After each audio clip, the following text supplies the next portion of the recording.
This used to be your husband. You purchased a truck in your name for him.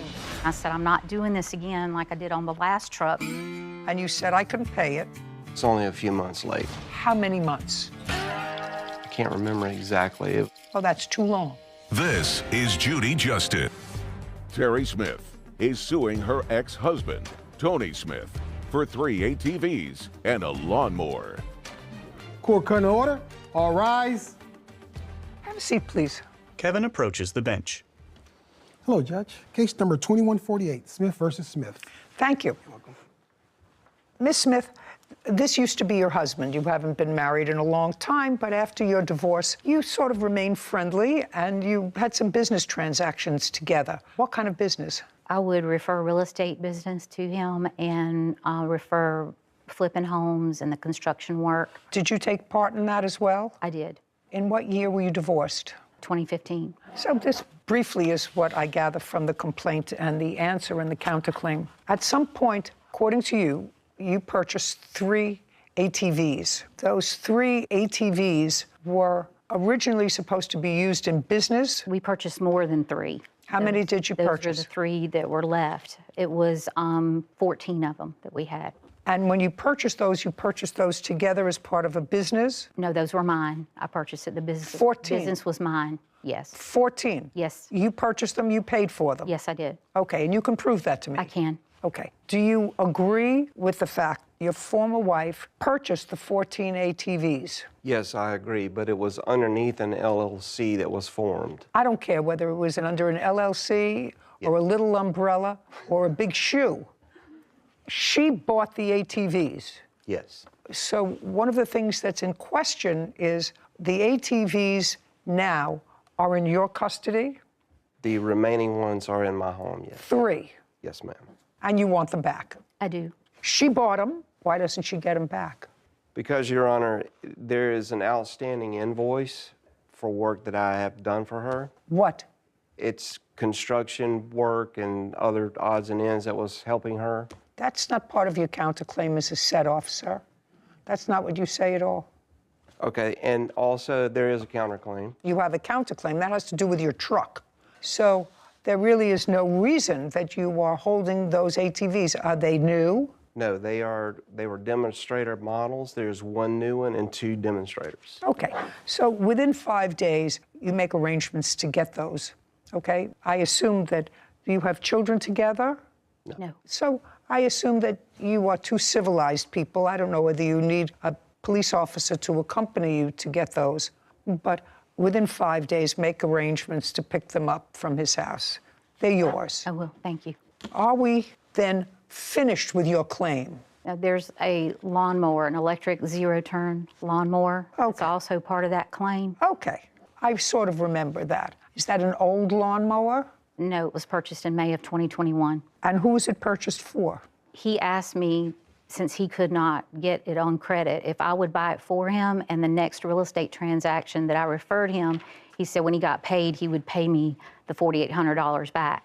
Okay. And so when I asked for it, he said he had put it in a separate savings account to save it for me. And I said, well, I don't need you to save me my money. Got it. So you have the lawnmower? Yes, ma'am. You picked that up with the ATVs. Thank you. Got it? Thank you. Perfect. Now we have to come to your counterclaim. Your counterclaim is sort of interesting and can be, I think, probably equally swiftly disposed of. After your divorce, you needed a truck. You didn't have any money or credit, according to what I've read, and you purchased a truck in your name for him. And the agreement was that you would make the payments on the truck because you couldn't get credit. Is that right? Yes, ma'am. The truck was purchased in what month and year? August of 2020. How much did the truck cost? $58,000, somewhere in there. And how much of a down payment did you put down? $500. Is that right? Yes, That's good. You must have had good credit. I do. Good. And what were the monthly payments, sir?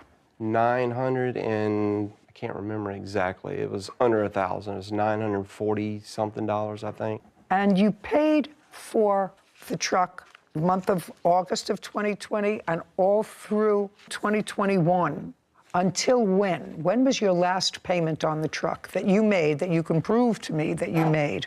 I have all the payments. Just tell me, when was the last payment you made on the truck? It was August of this year. August of 2022. Yes, ma'am. And that's what your bank records will indicate, that you made a payment of $900 and some odd, August of 2022. And in what month did your former wife repossess the truck, which was in her name? It was September 20th. Now you're going to tell me why you repossessed the truck. Caption, coming up. Let's talk about the violations. Driving without tags, only 2 months. Judy shrugs. When we forget or we're traveling and we don't get registrations for our cars, we don't drive those cars. Because if you're driving with expired tags, that's against the law.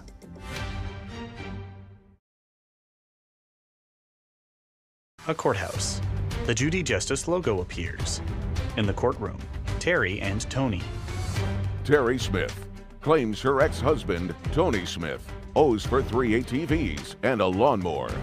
Tony is countersuing for the value of a truck. Okay, you made a payment of $900 and some odd, Yes, ma'am. August of 2022. And in what month did your former wife repossess the truck, which was in her name? It was September 20th. Okay, now you're going to tell me why you repossessed the truck. Yes, that truck's first payment was due on October 30th of 2020. I made the payment on November No. 28th. No, I'm not interested in history. Okay. I'm interested in, he says that he was making payments on the truck. You say he stopped making payments on the truck, which is why you repossessed it. You didn't want your credit to be at risk. It was 2 of the first payments that I made, and I said, I'm not doing this again like I did on the last truck where I make every payment. But the insurance, I asked for the insurance to be paid since April of 2020, and I requested this on June the 28th of 2022, and I said, here's the insurance premiums I've paid on the GMC truck since we've had it, and it was $1,596. His reply was, I'm happy to pay the insurance on my truck, but don't just dump 2.5 years on me at a time. I will need to break this up into 3 increments. This was June. I don't have any money. The insurance and taxes, the taxes this year is the first time he's ever paid taxes on the vehicle, and it was 1 year late. He drove on an expired tag for a total year. The reason Is that just a second, is that correct? I'm sorry. Did you drive on an expired tag No, for a ma'am. year? It was only a few months late. So you drove It with wasn't an entire year. how many months? 2 months. Well, that's too long. I agree. And was your agreement that you would maintain the insurance for the truck as well? That was something that we discussed, and because of the real reason she actually agreed to purchase the truck, we had a previous truck that was also I was driving, and because of the LLC that the truck was under, it was a very high commercial insurance rate. So she felt that it would benefit her to get another truck and come out from under the commercial rate that she was paying for insurance, and she was going to put it in a group insurance policy. Where with is her the vehicle. truck? Where is the truck? You've had possession of the truck. That's correct. So you get all the benefit of the truck, and she gets all the detriment. I'm just referring to what we I'm discussed. just, what I'm not getting from you, sir, is any sense of, the whole idea was this is going to be my truck. As soon as I finish making all the payments on the truck is going to be mine, right? That's correct. And if you didn't make payments on the truck, absolutely, she has a right to repossess it, if that was your agreement. And you acknowledge that that's your agreement, right? That is the agreement, but I have made every payment, and I have that's what paid you all s- the taxes. Well, the word paid all the taxes eventually, didn't pay them when due. That happened once. Didn't pay them when due, pay them eventually.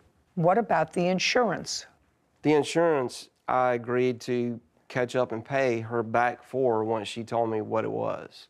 Okay, I never received any information about the insurance amount until she sent it all in one. okay, she sent it to you in one email. Lump. That was in June, and you said I couldn't pay it, and she repossessed the car in September. Between June and September, did you make any insurance payment? No, I did not. Why? It was a lot of things going on at that time that there was money owed to me as well from her. So it was a lot of discussion going back and forth about that. Well, but one thing is clean.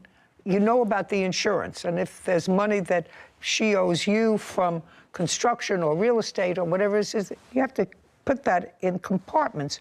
Where is the truck now? I took the truck back and it is sold. Did you ever tell him? He wouldn't talk to me. He hasn't talked to me since May. Sir, you had the truck for approximately 2 years? Yes, ma'am. And how much in total did you pay for the truck? The exact amount added up was $18,736. So you paid approximately $9,000 a year, right? Correct. Your Honor, we had an agreement of $1,200 a month on the truck to cover the insurance and taxes up front before it was purchased. That's not true. Well, if you paid approximately $9,000, Mr. Smith, and you used it for business, correct? That's what you used the truck for. So you paid approximately $750 a month if you paid $9,000 each year for the 2 years, $1,870. You say the payments were $900 a month. That means that there was a shortfall. Can I bring us? It was more than 2 years. It was August of 2020 until September. August of this year. Well, that's 2 years. There's also a down payment. Of that was not $500. paid. I'm not. Okay. So that's $750, sir. I always have a problem with people who are no longer married and no longer happy with each other, where one party has the obligation and has all the liability on a vehicle, including their credit and their insurance, when the other person is being either irresponsible or blinking at certain violations. Let's talk about the violations. Driving without tags, only 2 months. When we forget or we're traveling and we don't get registrations for our cars, we don't drive those cars. Because if you're driving with expired tags, that's against the law. I would like to point out, if I may, that the bill for that obviously went to her address. It was not given to me. Now, that's not my. I understand that I need to be aware of it, but I never received that bill. I gave it to him the very month it came in. Just a second. That's not true. Just a second. You're a big boy. You know when your car has to be registered, you have a little yellow tag on the back like everybody else. And insurance, you know, you're supposed to pay insurance. That was your agreement. You were supposed to pay insurance. And you didn't pay insurance. Caption coming up. She's going to show me how much was left on the loan and how much she sold the truck for. If she sold the truck for more than was left on the loan, the difference between, you're looking at me, the difference between that belongs to you.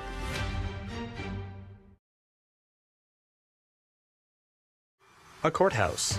The Judy Justice logo appears. In the courtroom, Terry and Tony. Terry Smith is accusing ex-husband Tony Smith of wrongfully keeping 3 ATVs and a lawnmower. Tony claims Terry owes him for the cost of a truck. Okay, well, are you working now, sir? Yes, ma'am. Great. She sold the truck. How much did you sell it for? $48,000. And how much was left on the loan? 48. It was even. Well, show me. It was even. Oh, I'd like to see that. ooh. So $48,000 was, he paid $18,000. Hang on 1 second. I got it. Can I submit this to you? What is that? Or this, my bank statement showing the payment. No, you told me. I Okay. accepted it. Okay. She doesn't dispute it, and I accept it. I do have a copy of the title here somewhere. What I'm looking for, Mr. Smith, just so that you know, what I'm having her look for from me, she's going to show me how much was left on the loan and how much she sold the truck for. If she sold the truck for more than was left on the loan, the difference between, you're looking at me, the difference between that belongs to you Oh, I see. because you paid it, right? I see. Yes, ma'am. Got it? That Yep. fair? Did she tell you that she sold the truck? No, ma'am. He went and bought a truck 2 days later, so he was able to buy a truck. Okay. Would you find those papers for me while I'm you're looking looking. for I'm those sorry, I papers for can't- me? I Mr. can't. Smith, did you buy another truck? Yes, ma'am. Good. Did you put a down payment on it? Yes, ma'am. And you own it now? Yes, ma'am. And you're driving it now? That's correct. What would you do with a second truck? Well, I was forced to buy one because I Well, had I no understand warning. I understand you were forced to buy one, sir. But if you had the truck and you weren't going to use 2 trucks, you would sell this truck for whatever amount you sold it for, and if there was any overage, you'd get to... I offered to purchase the truck from her. In fact, she understood that I was planning to purchase the truck from her. Don't tell me what she understood. Right now, you don't need a truck, and I'm going to find out whether or not she has to give you any money as a result of what she sold the truck for. This bill of sale does not have the amount on it. I didn't realize that. I'll have to get that from... Well, this is where the I time sold to it. get it. I'm sorry, I did not realize it didn't have it on there. Okay. Oh, you sold it to a company? I did. Oh, okay. Not to a private party? No. Is that the same company that you purchased it from? No, I purchased it from a different dealership. Okay. Do you have the exact amount that the loan, the extant loan was? The original loan was 60. No. I'm sorry. The exit loan, Yeah, the exit. it was between 48 and 49,000, give or take. Yeah, hang on. And the hang truck on, was, hang and the on. truck I have it. was purchased for 56, so that amounts for his payments plus interest. I have it. That's the difference of what they gave me. Kevin brings a document to Judy. I originally put the down payment on that truck as well. He did not. That doesn't matter. Yeah, that was the difference they gave me in the sale. Okay, so this That's is the the difference, difference. yes. Between what was on the loan, Exactly. between what was on the loan Exactly. and this. Okay, so the excess, sir, was $2,225. She put in the deposit for the truck when it was originally purchased of $500? She did not. Yes. Who did? I did, and I have a copy. I have that in this record right here. Show me. We added tires, we added all kinds of extra I don't stuff care. and I everything don't to care. it. and I don't I paid for that I as don't well. care. I don't care. Yeah. This is actually, Just show me it's on my phone. Can I show it? Can I? from 2020. Yes, what had happened, the amount actually came off of this statement copy. Let me see. Can I submit this to you where I made the 2 payments on the truck? When he first started, I made the very second payment and the 4th payment on that truck because he wouldn't make it. I also notified him on June the 20th that he had 30 days to get the truck in his name, and I never heard anything. You can't notify him within 30 days to get it in his name. That's not the agreement. Let me see. Yeah. There's this. Judy reviews a document on Tony's phone. Yep. Purchased authorized August 22nd, and this is 2020 20. for $500. Okay, so the difference of $500 that came out of your account brings the total excess that she received $1,725. She's coming to pick up her lawnmower within 5 days and her 3 ATVs. At the same time, she's going to give you $1,725, which is the difference between what was owed on the truck and the profit that was made that she didn't pay for. We're finished here. Thank you very much. This court is adjourned. Outside the courtroom, Terry then Tony. I think it was fair. Well, it was a little less than I thought I was going to get back from it, and there's a lot more to the story that obviously I couldn't get in. Well, I mean, I had the truth, so.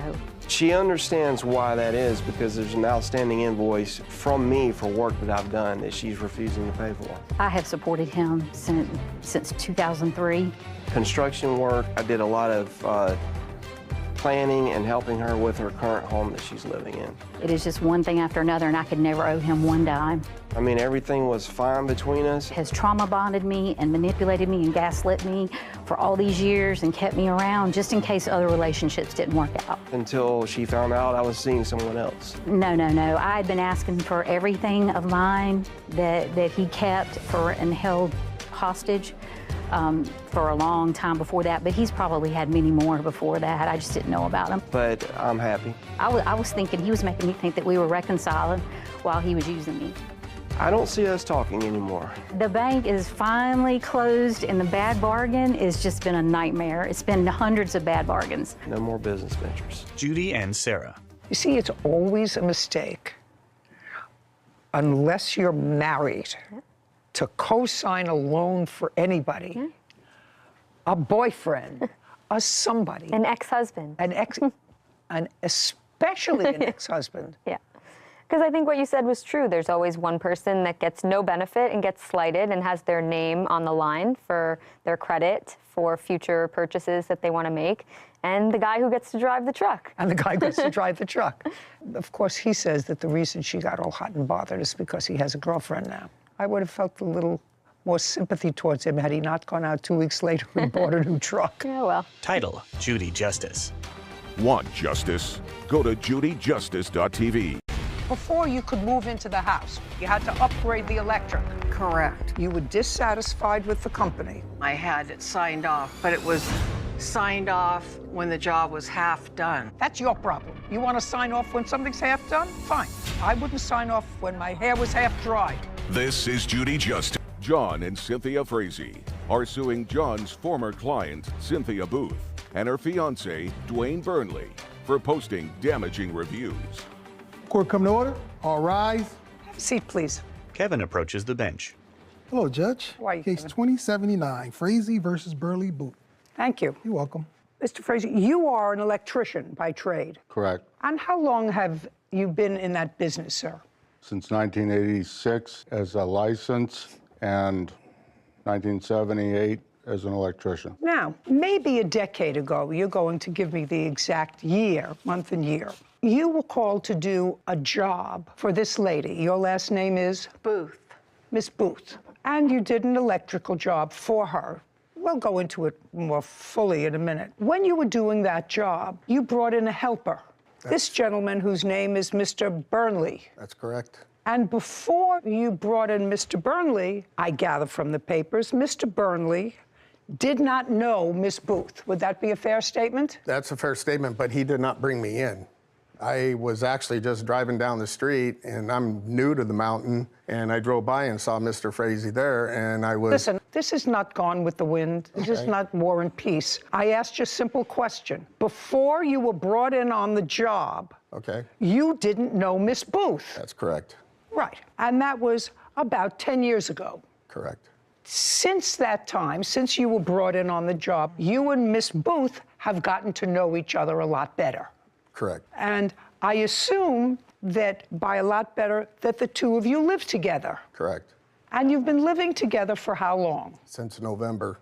Of this last year, Yes. November of 2021. But prior to that, you were social friends. Correct. And that social friendship started when first introduced to her at this job. It's the first time you met her. Oh, that's the first time I met her, correct. Correct. This is your problem, and this is the nature of your lawsuit. You allege that you did a job for Miss Booth almost a decade ago, and you came to ascertain that Miss Booth and/or Mr. Burnley had written some negative reviews about your company, currently wrote negative reviews about your company based on work that you did 10 years ago.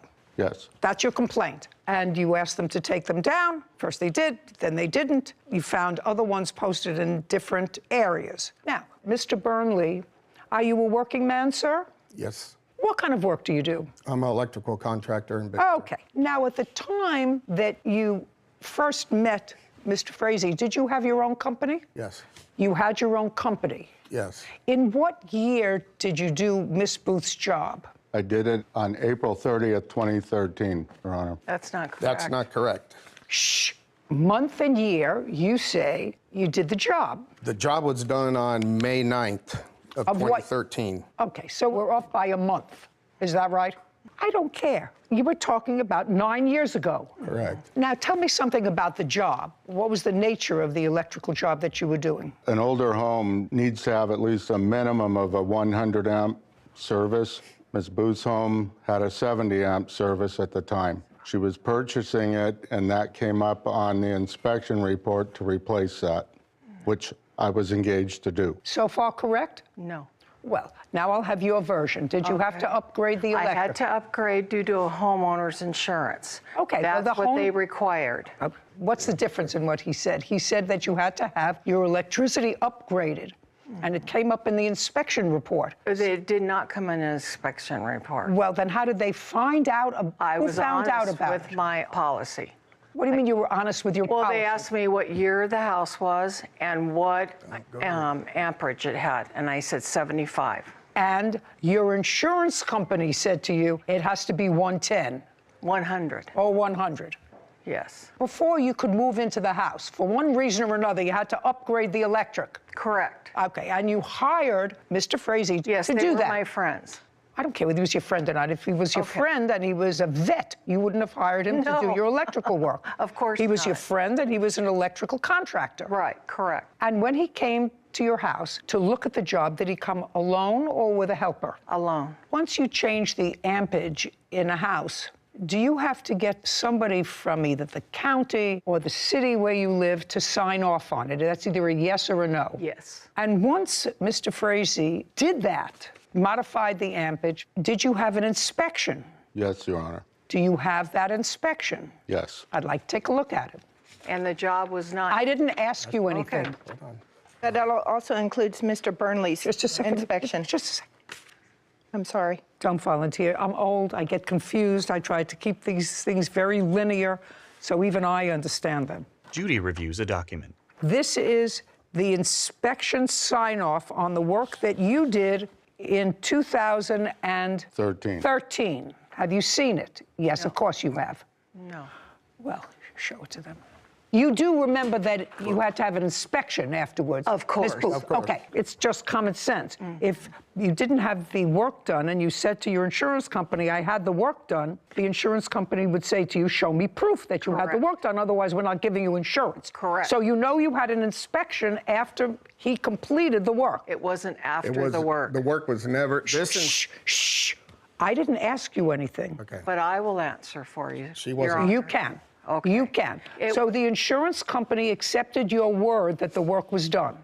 Yes.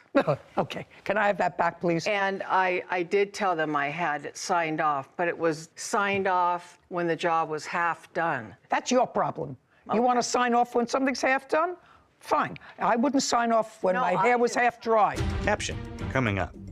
I'm saying to you that it was nasty and malicious. And it wasn't until the two of you were hoochie-coochieing that all of a sudden we got negative reviews about a job they did 9 years before. That's ridiculous. It's mean-spirited. A courthouse. The Judy Justice logo appears.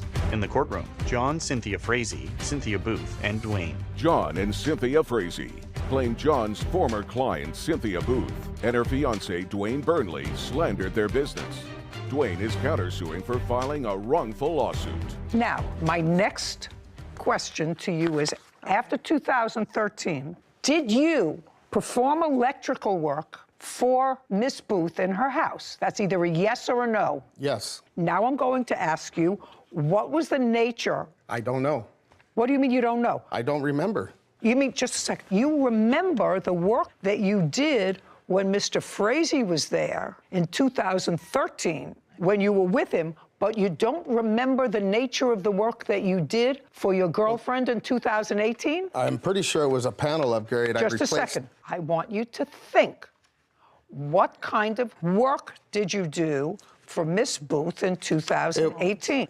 It must have been the panel upgrade that I did at her house. I changed the 100 amp out to a 200. Sure, look at me. Because that would be. Look at me. I'm sorry. So you changed the 100 amp. Shh. This is not my strong suit, and I have to tell you something. Of the 100 million people who are watching this, they're going out to get a cup of coffee right now. You changed the 100 amp that he had done in 2013 to a 200 amp. You upgraded it in 2018. And put a surge protection system And in a her surge house. protection. Yeah, now I Okay. do recall. Great. When was the first negative review that you can show me written about your company? Now we got what's going on. Now I have 2019, it Your clear. Honor. Do you have it clear? I think a little bit more fuzzy than you, but clear enough. Do you have it clear? I have it clear now. You have it clear? Well, just to make it crystal clear, Mr. Frazee did work at Miss Booth's home in 2013. It was electrical work. It was electrical work performed by him with the help of Mr. Burnley, because in order to get a homeowner's policy on her new house, she had to upgrade to satisfy, according to you, only insurance. Correct. That's what you say, from 70 to 100 amps. Yes. Look, this whole little thing at my age, I'm learning. Now, evidently, they liked what they saw in 2013, and that materialized into a romance. Good for you. And in 2018, I assume he was living there? No. When did he move in? November of. Shh. November? November of last year. Yes. Okay. But you were dating in 2018? Yes. Yes.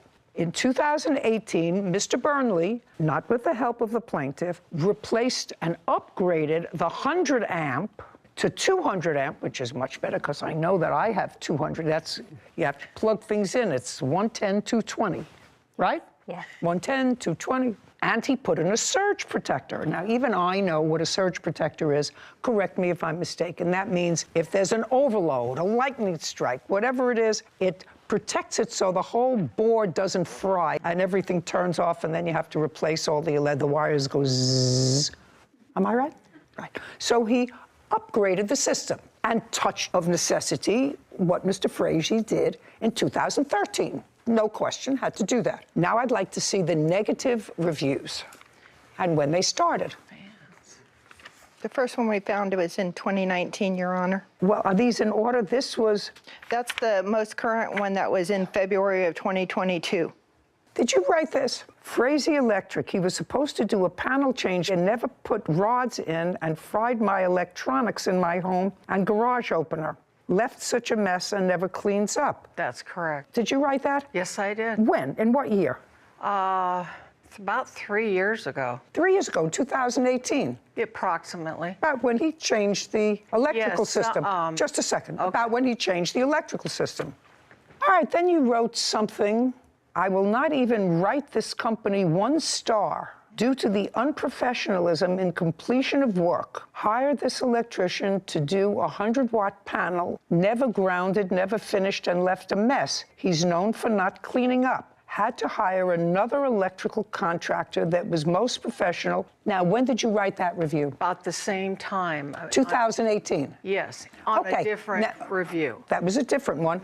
And you said that you had to hire another electrical contractor. Yes, I to did. finish the job. And who was that? That was DMB Electric. That was him. Yes, I called Just a second. 2 competitors. Just a second. In what year did you call them? Oh, this was... No, in what year did you call him? 2013. After he left, you called them. I called 2 other contractors. Just a second. Did you end up using Mr. Burnley? Yes, I did. Okay, so back in 2013, you were dissatisfied with this company. Yes. Let me follow this. 2013, you were dissatisfied with the company. You called another company. 2 other. Just a second. You called another company, but the county had signed off on your job. Yes. What you say in your answer is that they signed off erroneously on the job. Well, Yes. I have to take at face value they're signing off that the job was completed. And I assume you got your homeowner's insurance Yes, I did. after he left and after you had the county sign off. Yes. Yes. Okay. But they- Now, just a second. Now, don't tell me a but. No. Now, 5 years later, because this was written in 2018. Correct. 5 years later, you're now dating Mr. Burnley. Correct. Who's now living with you. No. Who had, well, you say you moved in 2021. Oh, 21. Yes. I thought you Yeah, who's now living Yeah. with you. You began Now. dating in 2018. That's correct. And Mr. Burnley, who is now living with you, and in 2018, you woke up one morning and said, who now has his own electrical company, woke up and said, 5 years ago, Mr. Frazee's company and he did not do a professional job in my panel. And now we're dating. And now all these negative reviews come, not in 2013 when Sarah, you have Yelp and all those things in 2013? I'm not sure if I can get back that far, but I could search. And I wasn't aware of Yelp. I don't care what you were aware of. Okay. You mean you woke up in 2019 and found out that you could give a star or review? That's the first time you found that out? I don't believe you. I don't believe you. Well, it's I just true. want to tell you something. I don't believe you. I don't believe that when you want to go to a restaurant, Miss Booth, and it's a new restaurant, you don't take a look on your computer and say, I wonder how many stars it got. I wonder if there are any reviews on this resort. Yes. Well, then you were smart enough to do this. My sons are in IT, so they I want to told- tell you something. I don't believe you. Okay. Because I'm older than you are. And I know about this, and she can tell you I'm an idiot on the machine. Well, I'm not savvy I with don't it. buy it. And I don't buy actually. Yeah, it is. I can't see any Your of Honor, her reviews. No. But there are reviews on Yelp of his business that all are very positive. I have them if you'd like to see them. I will look And at I them. have negative reviews that says the exact same thing what Cindy posted. Just a second. You don't understand what I'm saying to you, Mr. Burnley. I'm saying to you that it was nasty and malicious, because if she was unhappy with the service, it would have been posted in 2013, I did. 14, 15, 16, 17. And it wasn't until the two of you were hoochie-coochieing that all of a sudden we got negative reviews about a job they did 9 years before. That's ridiculous. It's mean-spirited. Caption coming up. All those positive reviews that you posted, did any of them have to do with people that you're sleeping with? That's a question. No, No, of course not. Of course not. I'm not that Okay. kind of girl.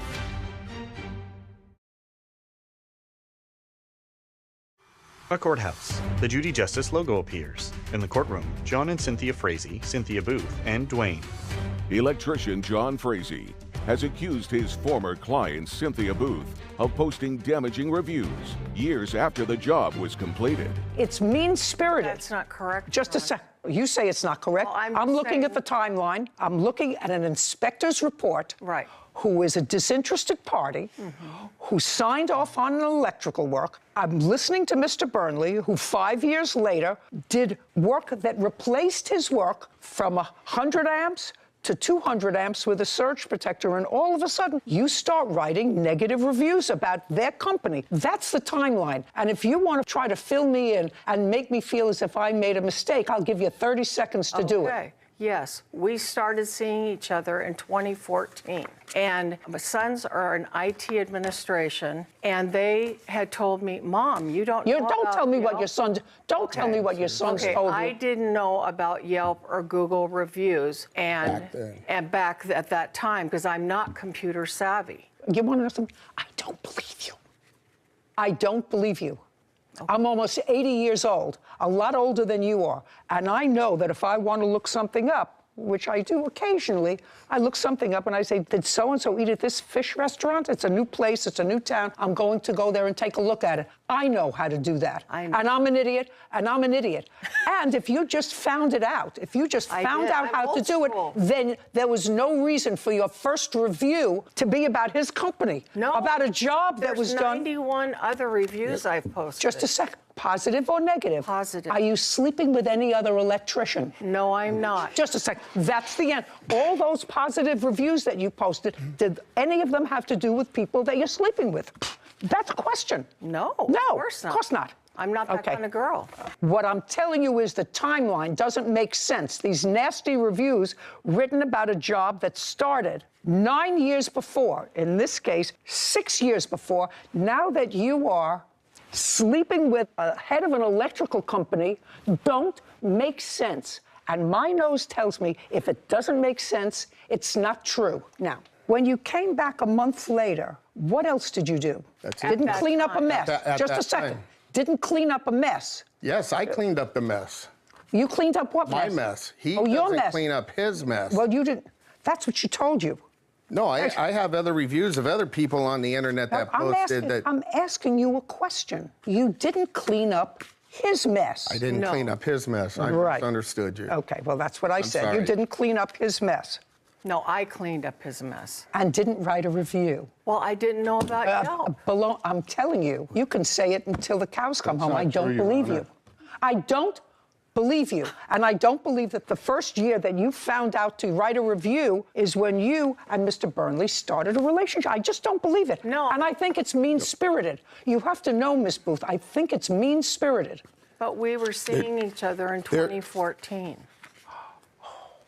You were seeing each other in 2014. Yes. You have a company, sir? Yes, I Do you do. have a company? Yes. Are you licensed? Yes. What's the name of your company? DMB Electric Inc. Would you take a look at that, Sarah? It'll be under DMB Electric Services Inc. And in what year was your company formed? This She's- one, this this- one's 2013. He had a prior I one. had a prior one. 2013. Yes, Your Honor. Was that before or after you did her job with him? The Before or license- after? I had the license before. No, the company. I said, was the Yes, company the company formed? was established. Careful, because she's a whiz with the computer. No, that's No, that's good. Was your company formed before yes, Your Honor. you did the job with him? Yes. Okay, in what month in 2013? I don't know. Are you what date. guessing? Yeah, I'm Are gonna you guess guessing? January. Yes. Was it before or after you did the job with the plaintiff? If you don't know the answer, say, I don't remember. I don't remember. Okay, now, The business was incorporated March 20th of 2013. does it have any reviews? Only 4 from the past 2 years on Yelp, I'd all like- positive. By the way, did you ever write a review for him? Did you ever write a review for Mr. Burnley's company? Is not an answer. Did you ever write a review for Mr. Burnley's company? Stop shaking your head, Mr. Burnley. Did you ever write a review for Mr. Burnley's company? No. Okay, I don't know what it is that you didn't understand. Sir, you didn't say much. You don't have to say much.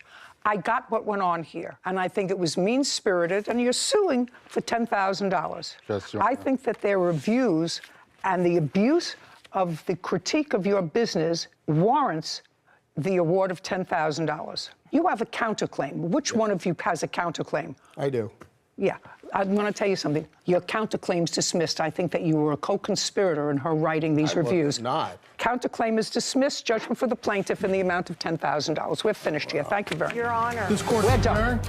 Outside the courtroom, John, then Dwayne. During the COVID shutdown, when nobody had any work in a small community of 5,500 people, that's what they chose to do. Hey, I'm glad it's behind me, man. That's all I can say. He was just getting his license, and I helped him begin his business, and this is how he serves me. Sarah and Judy.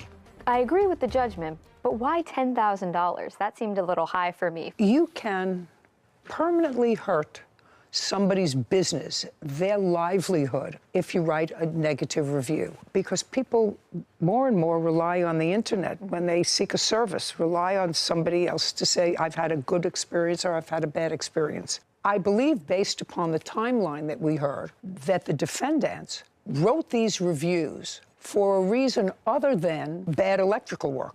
Because if there was bad electrical work, that would have shown itself between 2013 and 2018 when her fiance redid the whole system. Or it wouldn't have passed the inspection. Or it wouldn't have passed the inspection. So that to me is malicious. I think you have to get a real wake-up call.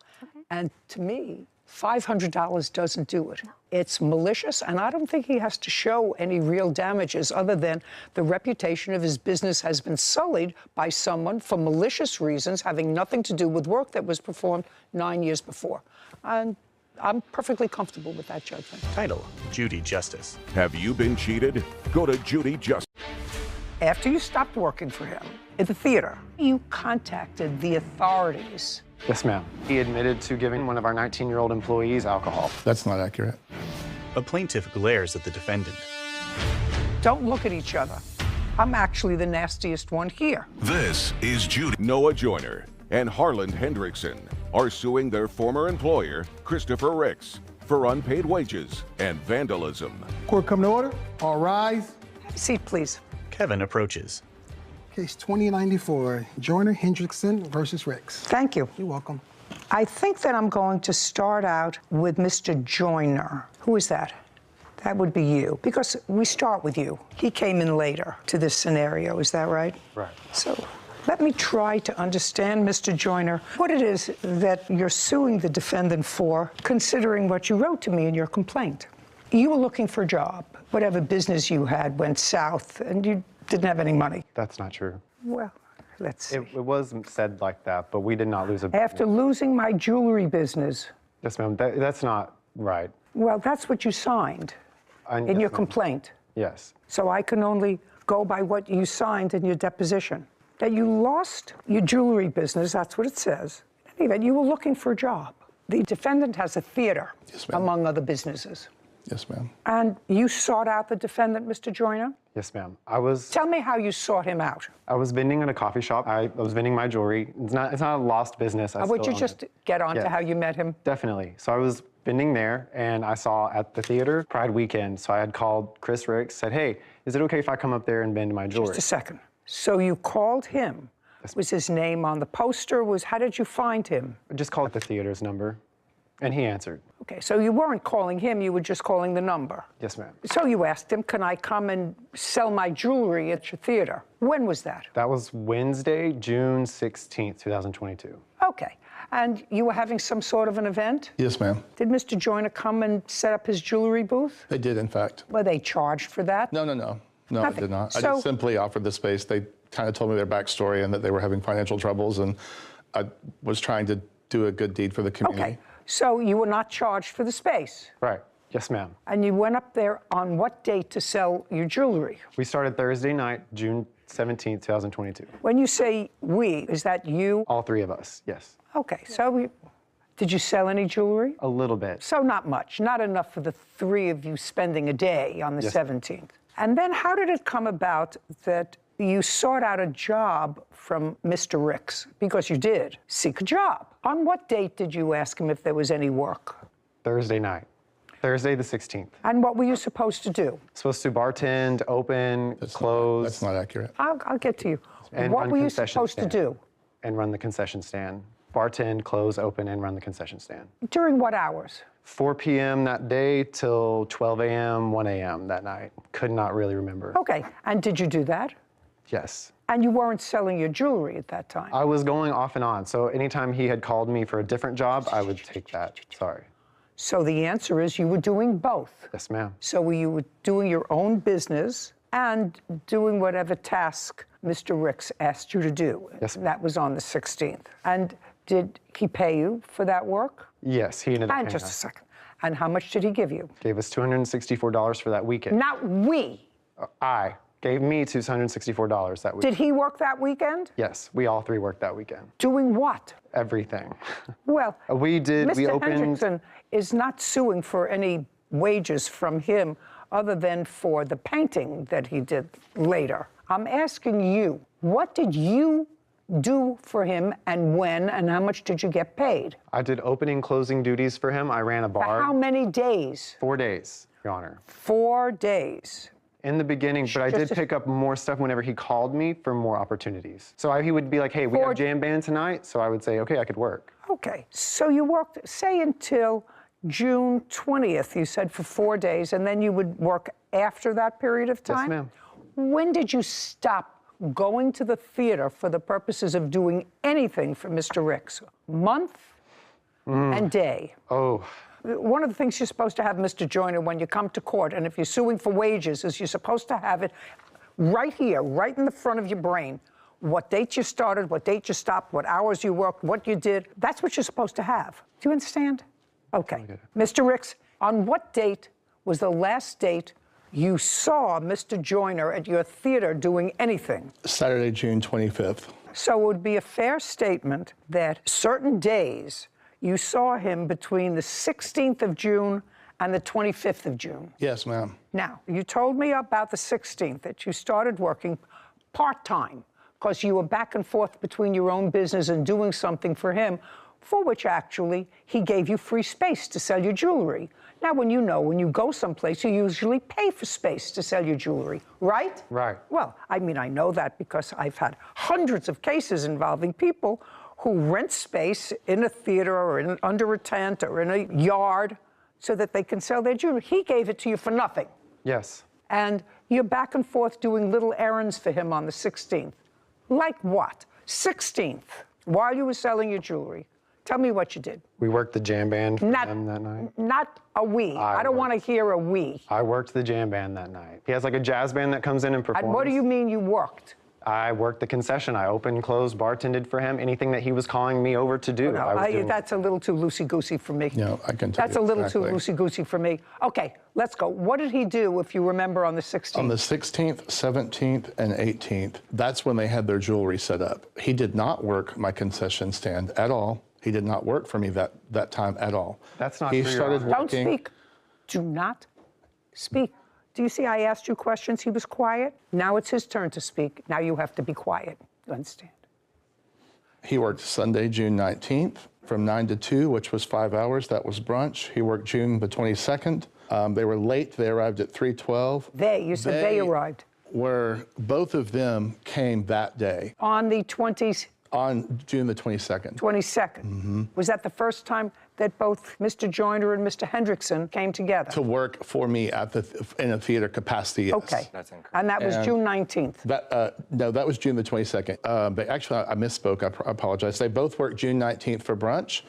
They both worked June the 22nd. On June the 24th, he had a text meltdown, and then he came to work and worked 5 to 9. I have their hours exactly. 5 to 9, and that's just Mr. Joyner or both of them? They both came on June the 25th, Your Honor. And worked from when to when? On the 25th, which is Saturday, he worked from 5:20 to 10:30. He passed on the concession opportunity where he could have made more money. No, but he worked doing what? He trailed me. I was trying to teach him managerial type cash in, cash out, et cetera, and the business situation of the theater, because that's what he proposed to me that he was educated to do. And so You mean managing a theater? Yeah, just kind of helped me with open, close duties, overseeing that tasks are done by the other employees, et cetera. Okay, so it sounds as if he and Mr. Hendrickson worked for a limited number of days. Correct. How many days in total? In the total project, which is painting. No, not just the painting. theater. Just the just theater. in the theater. Joyner worked 4 days at the theater, and Harland worked 3 days at the theater. Okay, and how many? 4, I beg your pardon. 4. Yes, ma'am. Your last day of work, there was the 25th of June? Yes, ma'am. At the theater. I'm talking 18. about only at the theater. I think he worked 18 hours, just at a quick glance here. 18 hours during the 4 days. Yes, ma'am. And Mr. Hendrickson, how many hours did he work on? You don't have anything in front of you, Mr. Hendrickson, so I assume you have nothing.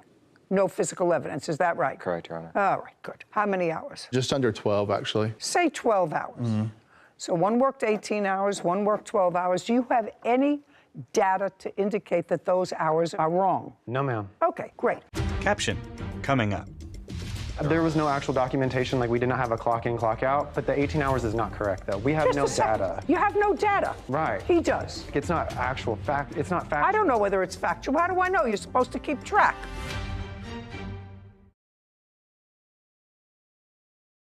A courthouse. The Judy Justice logo appears. In the courtroom, Noah, Harland, and Christopher.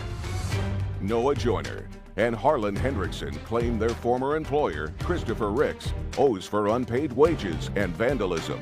Christopher is countersuing for damage to his apartment complex and slander. Okay, how much were you paid, Mr. Joyner? Because part of it is your wages that you're requesting for working in the theater. How much in total did Mr. Ricks pay you? $264. That's for the theater work? Yes, ma'am. And how much, Mr. Hendrickson, did Mr. Ricks pay you? $204. Sarah, do math for me, would you please? 18 into 264 and 12 into 204.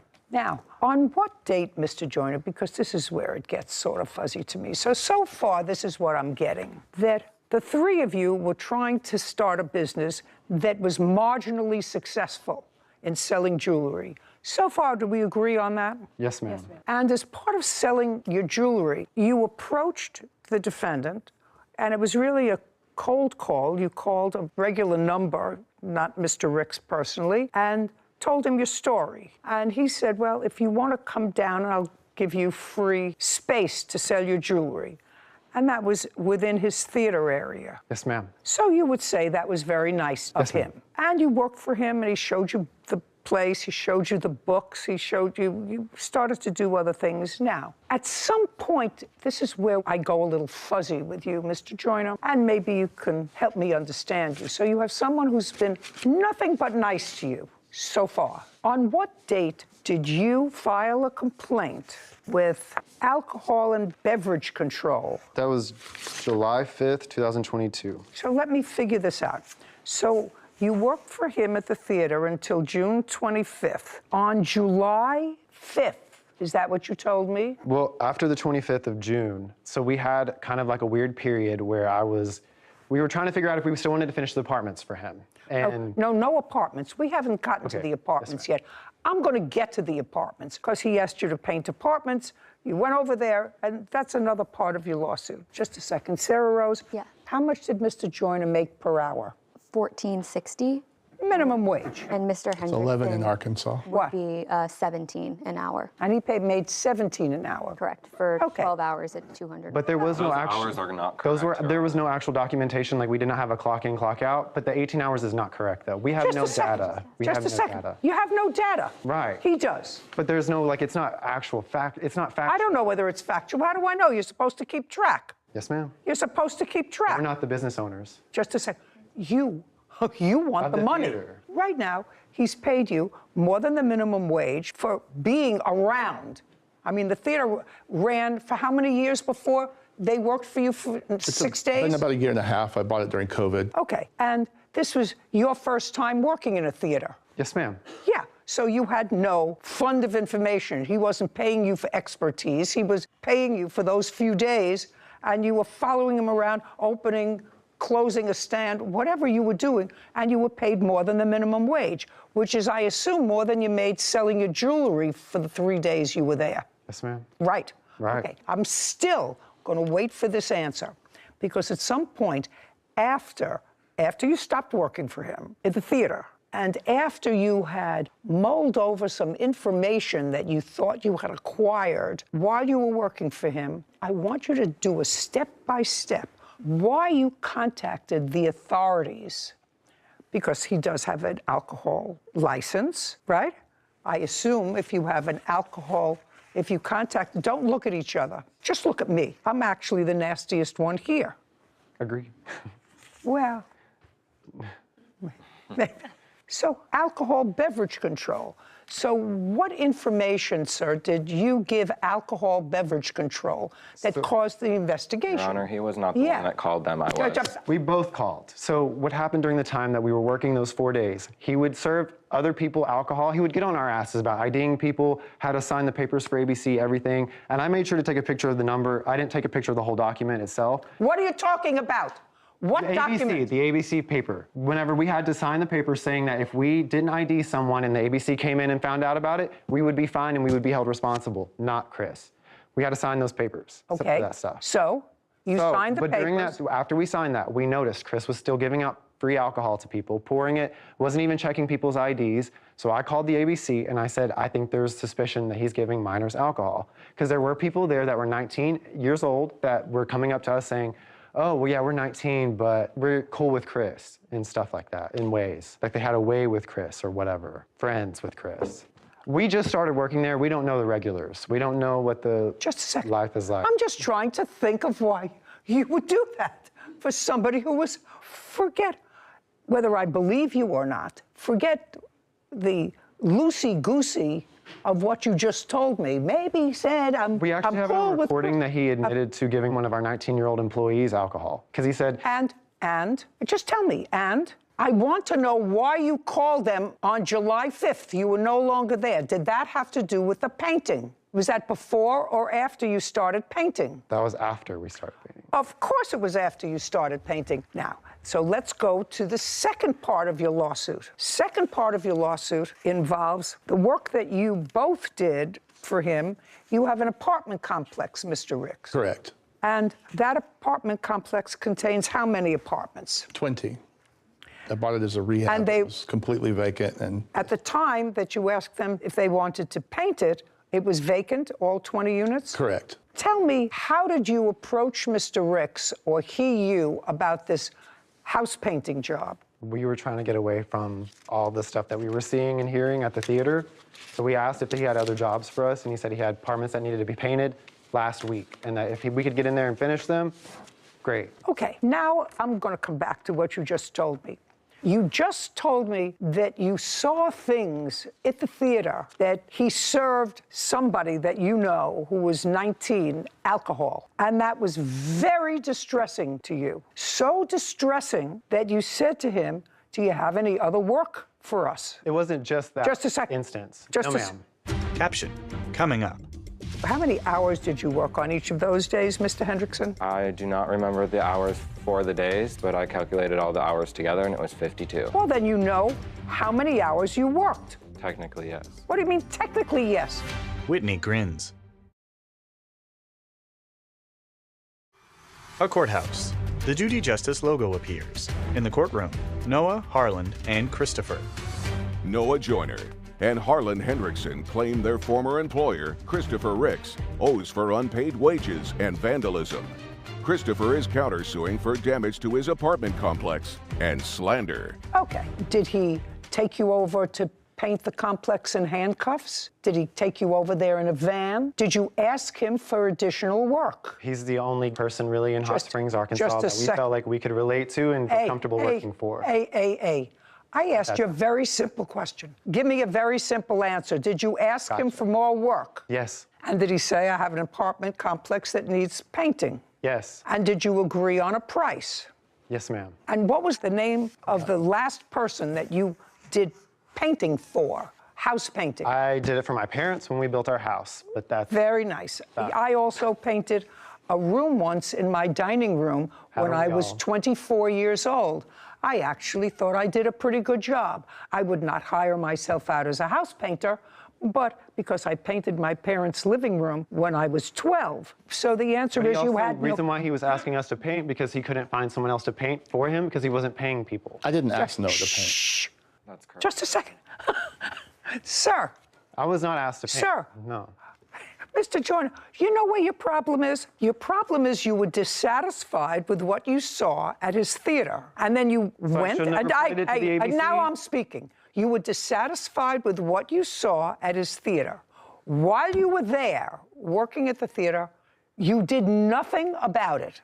Zero. Even if it was true, you did nothing about it. We didn't want to lose our jobs at the time, Your Honor. You didn't have jobs at the time. You stopped working for him on the 25th of June. You didn't call alcohol until July 5th, you said, so you were no longer working for him in the theater. So it didn't start to bother you, really. June 22nd, June 23rd, June 24th, June 25th, the 26th, the 27th, the 28th, the 29th, Your Honor. 30th, all the way up until July 5th. The ABC report was not just filed by me, and it wasn't just on July 5th. There was also another instance where it was filed earlier, but that was with them, and there's no evidence about it. Just a second. You filed July 5th. Yes, ma'am. Now you're going to tell me what happened with the painting, because you finished the painting kerfuffle happened in July, is that right? Right. And it was after the painting kerfuffle that you called alcohol beverage.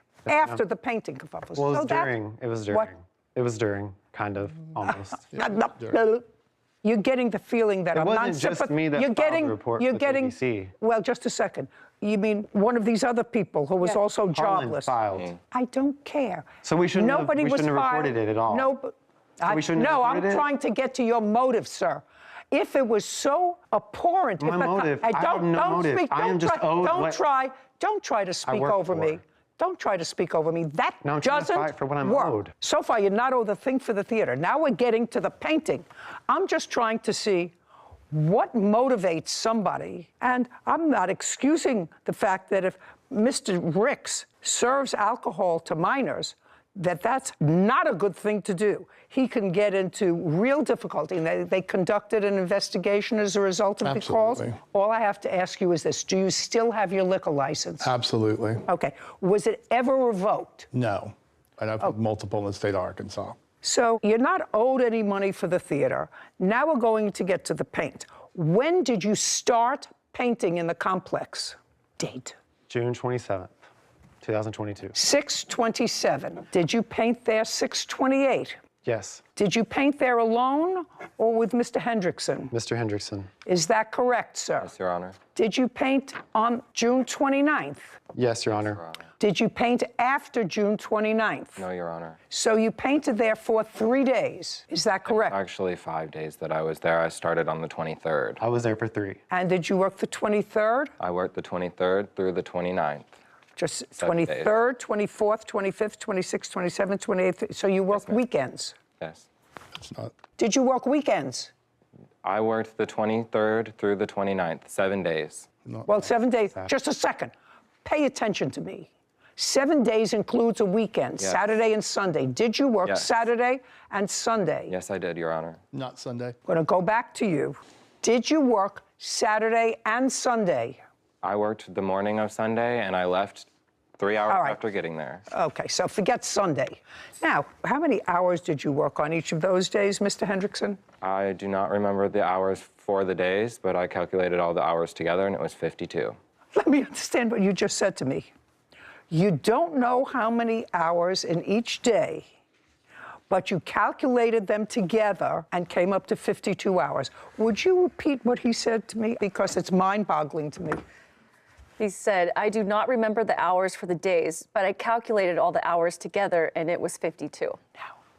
How do you calculate all sorry, the I hours? have anxiety, Your Honor. I Let just me need ask to be able my to question, speak. sir. How do you calculate up to 52 when you don't remember how many hours you worked each day? Looking at the text messages and seeing when I got there and when I left, because I texted him when I opened the doors and when I locked up. Well, then you know how many hours you worked. Technically. What? Technically, yes. What do you mean technically yes? Because they're not completely correct. I didn't text him right when I got there, and I didn't text him right when I was leaving. I texted him when I got home or after I had started. Okay, let's go back. To be continued. Title: Judy Justice. Want justice? Go to judyjustice.tv. You were out walking the family dog. Yes. The pit bull latched onto my dog, and my dog was squealing a lot. My dog is not vicious. She likes to play with little dogs. Clearly not on this day. She didn't like to play with other dogs. This is Judy Justice. Is suing her neighbor, Heather Stevens, for vet bills and pain and suffering after a dog attack. Court come to order. All rise. Have a seat, please. Kevin approaches the bench. Hello, Judge. Case 2139, Stevens versus Stevens. Thank you. You're welcome. Although your names sound the same, they're spelled differently, and you are clearly not related based upon this case. You live in the same general area. Yes. Okay. Could you step up? A young woman. Tell me your name. Emily Feringer, This is your daughter. Yes. How long have you been living in your house? 8.5 years. How old are you? 22. Tell me what you do. I work at a bakery right now, and I'm a full-time college student. Where do you go to school? Idaho State University. You were out walking the family dog. Yes. I Family has one dog? Just one, yeah. What kind of dog?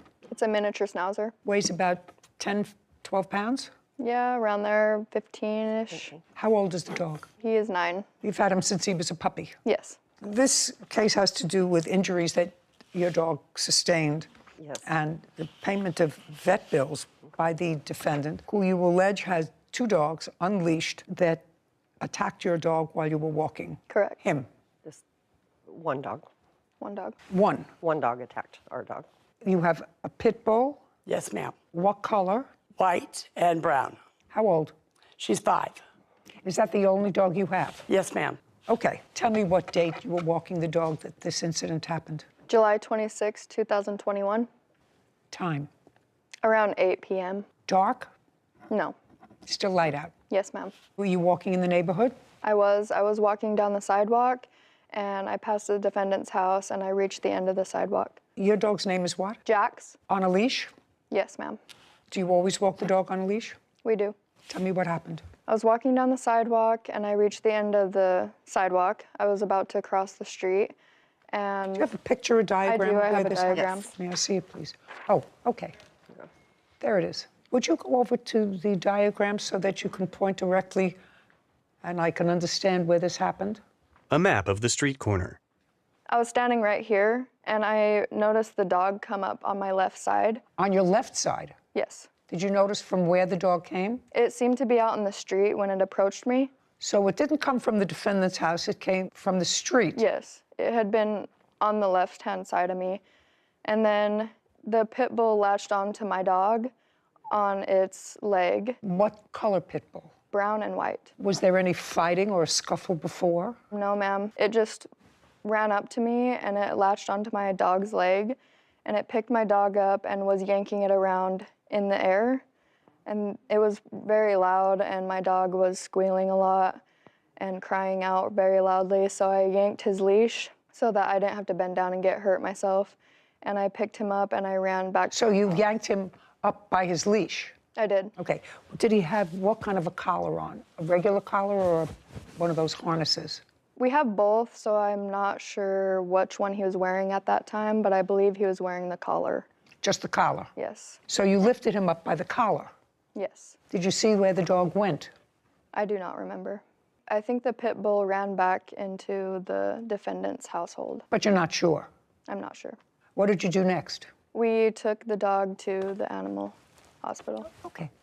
You can go back now. Emily rejoins Audrey at the plaintiff's table. Stand close to you. Had you ever seen this dog before? I have. Where had you seen the dog before? I've seen the pit bull in multiple places around the neighborhood. I've seen it across... That same dog? Yes. I've seen it across the street in that across the street neighbor's yard, and I've also seen it in my yard, and it's also been next to my chain link fence before. Did you or you, Ms. Stevens, ever have a conversation with the defendant about the dog being unleashed? I have not spoken to her at all. For how long have you seen her unleashed dog out and about? Probably about 10 times. Have you ever said anything to your mother about seeing this dog outside? I have. Okay. I'm listening. Yes, ma'am. May I show you on the Absolutely. On the diagram? Thank you. Absolutely. Okay. First of all. No, don't tell me first of all. Okay. Were you there at approximately 8 p.m. Yes, on July 26th? Correct, I was. Okay, where were you? Show me where you were. I was right here. I was loading a fridge into my home. I had my dog right here in the middle of the driveway, chained to the fence, okay? She came from across the crosswalk here, because I have a witness as well to show. She came from the crosswalk with her dog in front of her. She came across right into my driveway. The dog went into my driveway, and my dog went up to her, and they began to fight. You're going like this. Uh-huh, yes. You're going like this. I don't want you to go like this. Okay. So your dog was on a chain. Yes, ma'am. A chain that extended almost to the end of your driveway. Correct. So show me exactly with your finger. Okay, yes. Where you say this confrontation between the pit bull and the schnauzer took place. Right here, ma'am. Well, you're pointing to about a now you keep moving your finger. Right here.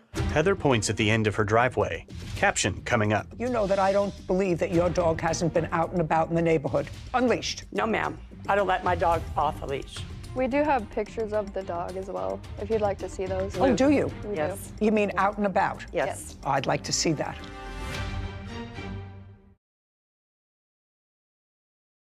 A courthouse. The Judy Justice logo appears. In the courtroom, Audrey, Emily, and Heather. Audrey Stevens claims her neighbor, Heather Stevens, owes for vet bills after her dog was injured by Heather's pit bull. Now you're moving your finger. So you're saying it's right at the end of your driveway. Yes, ma'am. Just a second. It was up further 5 seconds ago. Okay, Now my dog was right here, yeah, ma'am. Yeah. The fight occurred right here. Well, now your finger is at a different place, madam. I'm Well- just letting you know your finger moves up the driveway. Right, I'd say right here. Okay. Yes, ma'am. Heather returns to the defendant's table. You know that I don't believe that. I know you don't believe that, You, Your Honor, but you that's know, what happened. you know that I don't believe that your dog hasn't been out and about in the neighborhood. Do you know that I don't believe that? I don't think she's lying to me that your dog's been out and about in the neighborhood. Unleashed. No, ma'am. I don't let my dog off a leash. We do have pictures of the dog as well, if you'd like to see those. Oh, do you? We Yes. You mean out and about? Yes. Oh, I'd like to see that. And this is after. Shh. Sorry. I don't care before or after. Yeah. She just said, I don't let my dog go out without a leash. Well, this is the injury. Audrey hands photos to Kevin, who brings them to Judy. She looks at 2 photos of an unleashed pit bull. Ms. Stevens, these pictures belie the fact that your dog is out, leashed only. Do you want to see the photograph? Yes, ma'am, please. Kevin brings the photos to Heather, who reviews them. Yes, Your Honor, I do see that, but I was outside with my dog at that time. I don't care whether you were outside with your dog or not. You said your dog is never out without a leash. That's not true. That's not true. Were you a witness to this? Yes, ma'am. Be very careful. Do you understand? Yes, ma'am. A woman rises. Tell me your name. My name is Karen Brennan. Are you a neighbor? No, I am a friend. A friend of whose? Of Heather Stevens. Go ahead. Well, on that day. On what day? On July 26, I was helping Heather with the fridge. With what? With the refrigerator. And I was approaching the driveway. Just a second. You were helping her with the refrigerator doing what? Bringing the dolly out so it can be moved. Bringing the dolly out from where? From the side of the house. And? And I looked over and I saw the little dog and it caught my eye. You saw what? The little dog. And it caught my eye because every time before, anytime I put the dog out, Miss Stevens' dog, that little dog, if it was in the backyard, would continually bark it. Just a second. Did you put the dog out that day? No, I did not that day. But I recognized the dog. So you did not put the dog out? No. That day? Not that day. Okay. What time did you get to Miss Stevens' house? Mid-afternoon. What's her dog's name? Lily. Was Lily chained to the fence all afternoon? When we were... Was Lily chained to the fence all afternoon? That's either a yes or a no. When you were there. That's either a yes or a no. Was Lily chained to the fence all afternoon when you were there? You said you got there mid-afternoon. This happened at 8 o'clock. Was the dog chained to the fence all the time you were there? Yes or a no? Or I don't know. No. No. Where was the dog? In the backyard. Until what time? Until around 7-ish or so. I don't know the exact time, but it was mid-evening. Okay. And what happened at that time when the dog was moved from the backyard outside of the backyard? Who moved the dog? We went to go get the refrigerator. No. Who moved the dog? Heather did. She took the dog from the backyard. Yes. Just a second. To the backyard, to the driveway, to the driveway, because that's where she pointed out that the dog was chained to the driveway fence. Yes. When we came back we went to go get the refrigerator. Just a minute. Well, you didn't tell me, so you left the house. Yes. What time did you leave the house? Mid-afternoon. It was like... What time? Approximately 4 or 5. Okay. And the dog at that time was where? With us in the vehicle. So you had the dog in the car, so the dog was in the backyard. Yes. And then from the backyard, the dog went with you in the car. Correct. And then what? And then we picked up the refrigerator, and we came back, and then she had chained her. Okay. So from the car, the dog went to the fence, which is chained sort of midway up the fence, according to the defendant. Sort of midway up the driveway. Correct. Is where she chained the dog. Correct. Is that correct? Correct. Then where did you go? And then I went to go get the dolly and bring it around so we could get the fridge Okay. out. And where did Miss Stevens stay? She was in the driveway. And it was when you were coming out of the backyard that you saw Miss Stevens in the driveway? Yes. And saw the little dog? Yes. She was in the driveway. Was she next to the dog? Go over there and point out where she was, would you, in the driveway? Karen points at the driveway. She was... She, Miss Stevens? That Miss Stevens, yes. Your friend? Yes. Was right in the middle of the driveway, near where the dog was chained? Yes. And show me where the defendant's house is, because you had been in the house earlier that day. Point on that diagram where the house is. Right here. Where it says defendant. Yes. That's the whole house. And where's the front door? Right here. Up there. And where's the porch on the front door? Right there. Okay. Now, that's not where she was. She was in the driveway. Correct. Okay, now go back. Now I'm going to read to you what your friend Miss Stevens wrote and swore to in her answer. I was standing on the porch, maneuvering the fridge inside, and I saw a little dog sniffing around and walking up my driveway. She said she was on the porch. Well, she was back. That's where she said she was, on the porch. I know the plaintiff's dog is a barker since it has come to the backside of my property and barked at my dog through the fence. The dog walked all the way up the driveway to where my dog was. Now, you want to think back? Miss Stevens says she was standing on the porch. You were very certain she was standing mid-driveway right near her dog. Which one is it? Well, we were trying to maneuver the fridge, so No. Which one is it? Was she on the porch, which is all the way at the other end? Yes. Or was she mid-driveway? Mid-driveway. She was mid-driveway. So Miss Stevens lied when she said she was on the porch. Caption coming up. I didn't look at a police report. I listened to you. Yes, Your Honor. And I listened to your witness. Yes. And you and the witness that you brought told two divergent stories, two totally different stories. She was your witness. Heather's eyes widen. A courthouse. The Judy Justice logo appears. In the courtroom, Audrey, Emily, Heather, and Karen. Audrey Stevens is accusing her neighbor, Heather Stevens, of losing control of her pit bull. Heather claims Audrey's dog ran onto her property. So Miss Stevens lied when she said she was on the porch. That's what she says in her answer. I was on the porch when this happened. You understand? Do you understand?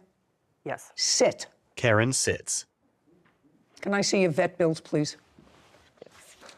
Your Honor, I have a video of my dog.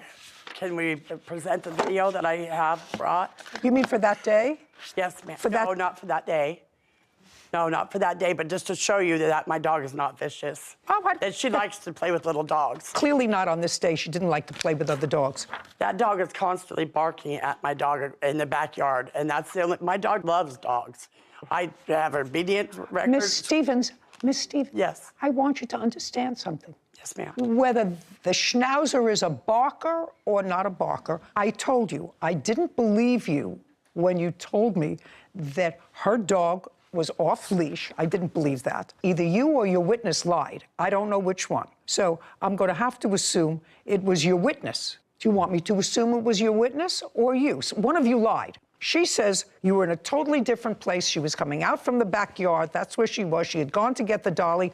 You said you were maneuvering the refrigerator up on the porch. Yes, ma'am. Well, who is telling me the truth? You want to tell me? It was a very hectic day. It was a very hectic day. Yeah. And I have photographs of your dog, despite the fact that you tell me that your dog is never off leash, always on leash. I have 3 photographs taken 3 different times of your dog being off leash. Now, there's no question that your dog caused the injuries to the dog. This has been going on for over a year in court. They dismissed it in criminal court, and there's a reason why they dismissed it. Just a second. Yes. You're going to try to tell me why they dismissed the case in criminal court? You have a document. I mean, I understand that they filed a criminal case against you. There was a criminal case that was dismissed, Your Honor. That's okay. That has nothing to do with this civil proceeding. You know, somebody may not want to put you in jail because you let your pit bull roam around without a leash. Somebody may not want to put you in jail, but you are clearly responsible for this dog's injuries. You are. If you have a pit bull, and pit bulls can be dangerous dogs, they can turn on a dime and cause serious injury. Pit bull lovers, I don't want to hear from you. I've been going through it for 25 years. Some of them are nice. Some of them are not nice. But when they're not nice and they turn, they have configurations that can cause a great deal of injury. One killed a woman who was babysitting for it. I understand you. So you do understand. I believe, may I say something? I believe that a dog is how it was raised, okay? I've raised that dog from a baby. She's never been mean like that. That dog that lives next door, which is Miss Stevens' dog, yaps at my dog every single day. She goes outside, yaps, yaps, yaps, yaps at her. So what you're telling me is your dog, so if what you're telling me is that your dog had the right to be aggravated because the dog yaps at her all the time, that's not a reason to let any dog, but especially a dog that has potential to cause injury, out without a leash. And you do that regularly, and you can't do that. Your Honor, can I also add that I did have a brief interaction with Miss Stevens on the day that it occurred, and it seemed like she did come out of the street with the dog. I don't believe she was in the driveway. She offered help for me. She did? Yes, before I went home. And where was not she? To interrupt, but we also have video of her acknowledging fault with the officer's body cam video. What is that? They They have a body cam on when he was talking to her, when she said she's really sorry and she's going to pay the vet bill. Oh, may I see that, please? Body cam footage. Getting ready to take her for a walk. We were moving in a fridge. Oh, okay. And she jumped out of the car when she seen that little dog, because I was getting ready to get in the car and Gotcha. right on the corner here. Okay. So were they just across the street then? No, they were right here. They were just right here on the sidewalk. Okay. I'm going to pay the bill, I know, and whatever I got to do. Yeah, so she's down at the clinic now. It was a bite on him, on the shoulder, I think. On the shoulder? Yeah. Okay.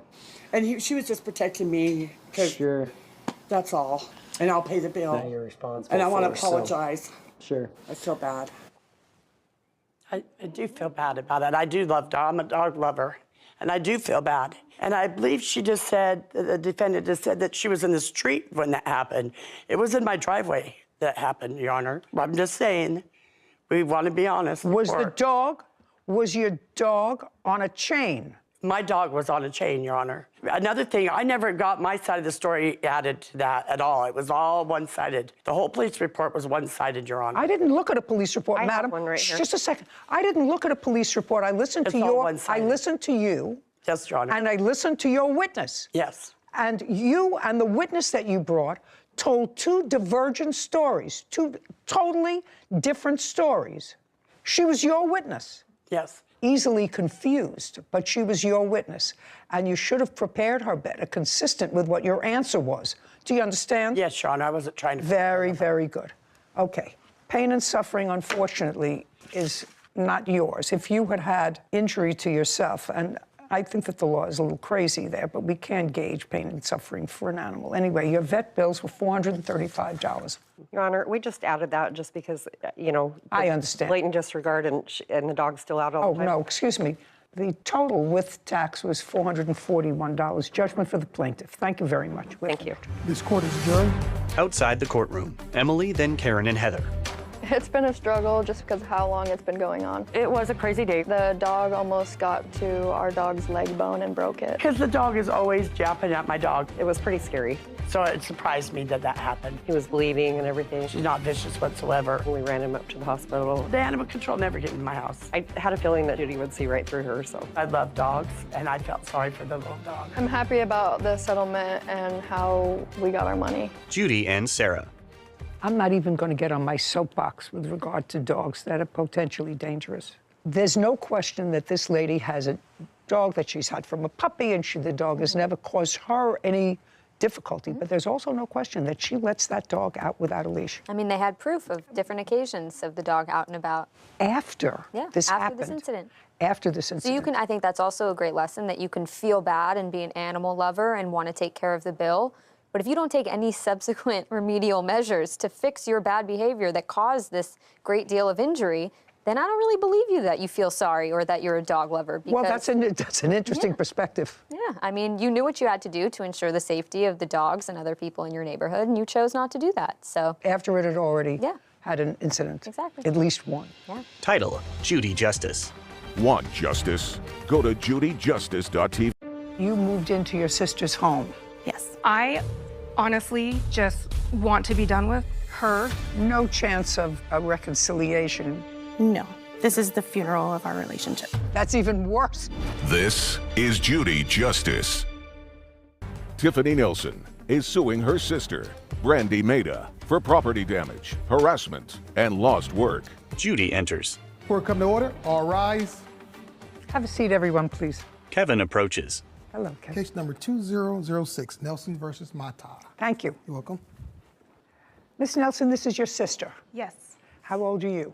I am 42, 43, almost 44. Oh, so are you the only two sisters? We have some half-sisters, but yes. But you're the only two full biological sisters. Now, there came a time, Miss Maida, that you moved into your sister's home. Yes. Is this a home that you own? Yes, we built it. In what year did you move into her home? That would have been 2018. Who else lives in the house from your family? My disabled mother, my husband, and my child. So your mother lives there? Yes, I take care of my mom. Tell me why you moved into your sister's basement, Miss Maida. In 2015, my oldest son was in a tornado and suffered a severe brain injury. So when my sister Tiffany and her husband were looking for new houses, they offered to build an apartment in their basement so that we could live with them and get out of our mobile home. So when they built this house, it was built with the intention of us living in the basement. Is that correct? Yes, but for a year, because I do take care of my disabled mother, and the intention was for her to be in the basement eventually so that she doesn't have to use stairs. Was the original agreement with your sister that it would not be a permanent move, but one that would last for about a year? It was agreed that it was not a permanent. There was not a date set, though. Okay, but it was agreed it was not a permanent, and you did not have a written lease? Yes, we did. We do have a lease. You did? I'd like to see it. We had a month-to-month lease that I have as well. This is the current lease that subsides the other lease. Okay, initially a month-to-month lease, and what month and year did you have her sign? I have it right here. It's dated July 14th, 2018. So this is a 6-month lease that ended January 31st. Correct. The rent was $800 a month? Yes. So this last lease was for your sister, her husband, and 2 children? Correct. I only ask that question because if my reading of your complaint was correct, you say that she moved her husband in without your consent. So when we first agreed to let her move in 2018, she was divorcing, and the agreement was that her and her 2 sons could move into the home. He had nowhere to go, and she wanted him to move in. So because In what year was that? That was still 2018. So that was still 2018? Yeah, so we let, let him live there. And since then, you'd signed different leases with her, with him on the property? Correct. Okay, so then you acquiesced to it. When you were in the apartment, did you have pets? I did, How many pets did you have? 4 dogs. But then subsequently, some had passed away, so at the end, we only had 2 dogs. Okay, well, at the signing of this lease, you had 6 pets, consisting of cats, dogs, and no other pets being allowed. Correct. And you agreed, regardless of ownership of the pets, agreed to restore the property to its original condition at your expense when you leave. Okay, good, because that's also part of what this is about, actually, most of what this is about. Your Honor, they had 3 pets upon move out. They had just gotten a puppy, so they did have 3 pets and 2 cats upon move out. Doesn't matter. Anybody who has 6 pets, after 3 years, the carpet needs to be replaced. Yes, ma'am. Okay. Now, your sister began to move out when? In what month? She moved out on the 1st of February, 2022. Pursuant to your agreement? Correct. And it is your claim that she left the premises in condition that required you to spend close to $10,000 to put it back into shape? $6,500. Okay. For the basement damages. I'd like to see photographs of what it looked like because we know it was brand new when you moved in because the house was just built. So we know that it's new. Judy flips through photos. I also have photographs that I took the day we moved out. Okay. I'm going to give you these and then I'm going to look at yours. Okay. Photos of a stained carpet. Okay, so there's no question you have to replace the carpeting. Right. You understand that. Did you replace the carpeting? No, I had not had any contact from her. Do you have the bill for the carpeting? I replaced 1 room already, and I have that, and then I have the estimate to replace the other carpet. Okay, I'll take a look at that. Tiffany hands documents to Kevin, who brings them to Judy. And that's the main thing that I see in the apartment that has to be done from these photographs. Okay, did you leave a lot of food in the refrigerator and all kinds of stuff in the refrigerator? No, so what happened was the refrigerator... Just the answer is either yes or no. Did you leave a whole lot of stuff in the refrigerator? No. Anything in the freezer? No, there was no freezer. And cabinets, did you leave anything in the I'm just looking because there's a picture here of a whole bunch of food. Right, I hadn't finished moving out. My question, but yes, there was my question is, you were supposed to be out by February 1st. On February 1st, was there food in the house? Yes. Okay, and it should have been moved, whether you moved out yet or not. You were supposed to be out by February 1st. Okay, I'd like to see those. Judy examines an estimate totaling $3,400. So you replaced the carpet in what room? One of the bedrooms, so my mom could move down there so she could not use stairs. Okay. Sarah, add these 2 figures and have them for me, please. And I don't know what this is a photograph of. So the bags that were left in the home, there was ice cream that was left in those bags, and it had leaked on my flooring, and we moved it outside. And that is the rotted food from the bags. Okay, do you know how that happened? I don't. I have not seen that. Okay. May I see photographs, please, that you took on the day you moved out? Yes. I have that total, Judge. $4,129. 4,121? 29. 29. And 21 cents. Thank you. Judy holds up a photo. Is this after the carpet was taken out? Yes. Kevin, can I please see the photographs that she took? Judy flips through photos of worn floors and carpets. Actually, they're pretty much the same. Not terrible. A lot of it is ordinary wear and tear, except for the carpet. So that's $4,129. The only other thing that I'm questioning is that I saw these rocks, and I want somebody to explain these rocks to me. So because of the water level, if you go out the downstairs patio, there's rocks there to prevent the yard from sliding. Getting wet. So some of the rocks were moved. They're supposed to all go in a line, and they go down and over. So we have to pay a landscaper to come out and basically redo that. Well, how did that happen? Do you know? They're pretty heavy rocks, so. I don't know. Do you I know? don't know. Did you move the rocks? No, you would need like a skid loader to move those rocks. There's no physical way to move those. Where do you live? With one person. I live in far west Utah, farm country. Looks like there's water comes down through here. Yes, we live across the street from a pond as well. You don't know how that happens. Now, you have, in addition to your claim, which is for damage, you feel it's necessary to go into these allegations of harassment by your sister? I honestly just want to be done with her and not get threatening text messages and stuff on social media. No chance of a reconciliation. You Not lived on my together end. for a while. I've blocked her from For a long time. Yeah. Miss Mehta, your sister was there at a time when you needed her. Yes. You think that there's any potential for the two of you to sort of restore some kind of working relationship? Are you the only two? No. This No. is the funeral of our relationship. All right, not my job. That's a job for another professional. Okay, you have a counterclaim. Yes. And your counterclaim, just as she's not going into the harassment, I'm not going into anything that involves the harassment. It is your claim that you left certain furniture behind. Well, why wasn't your furniture out on the 1st? Your lease expired at the end of the month in January. It did. And I did let them know that I was not done. Well, that's not a reason. That's not a reason to break your contract. Only two people can break a contract, Ms. Mehta. The two people are the same two people that signed it. You signed a contract that said you would be out on a certain date. You weren't out on a certain date. The fact that you notified her that you're changing the terms of the contract unless she agreed to it, then you should have had your stuff out by the 31st. Why didn't you? Because she had made it very difficult during my moving process. There was a lot of, like I said, harassment and stuff that happened during that moving process. She called the police on the people that were helping me. She made it very difficult to get it done. There was no way that I could get it done on Let's that get day. back to call the police. Brandy pouts. And later today, After Mr. Martinez got into the picture, he was going to pay me not to talk to Sherry any longer. So you had a discussion with him that all of her bills he was going to take care of? Many discussions, yes, Your Honor. Okay, and? I never got a dime. Okay, well, what is the harassment?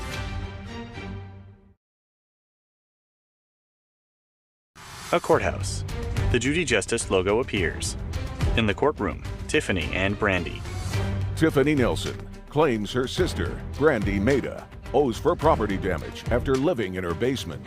Brandy is countersuing for the return of her belongings. Who did you have moving you? I had my best friend, Brittany, was helping me.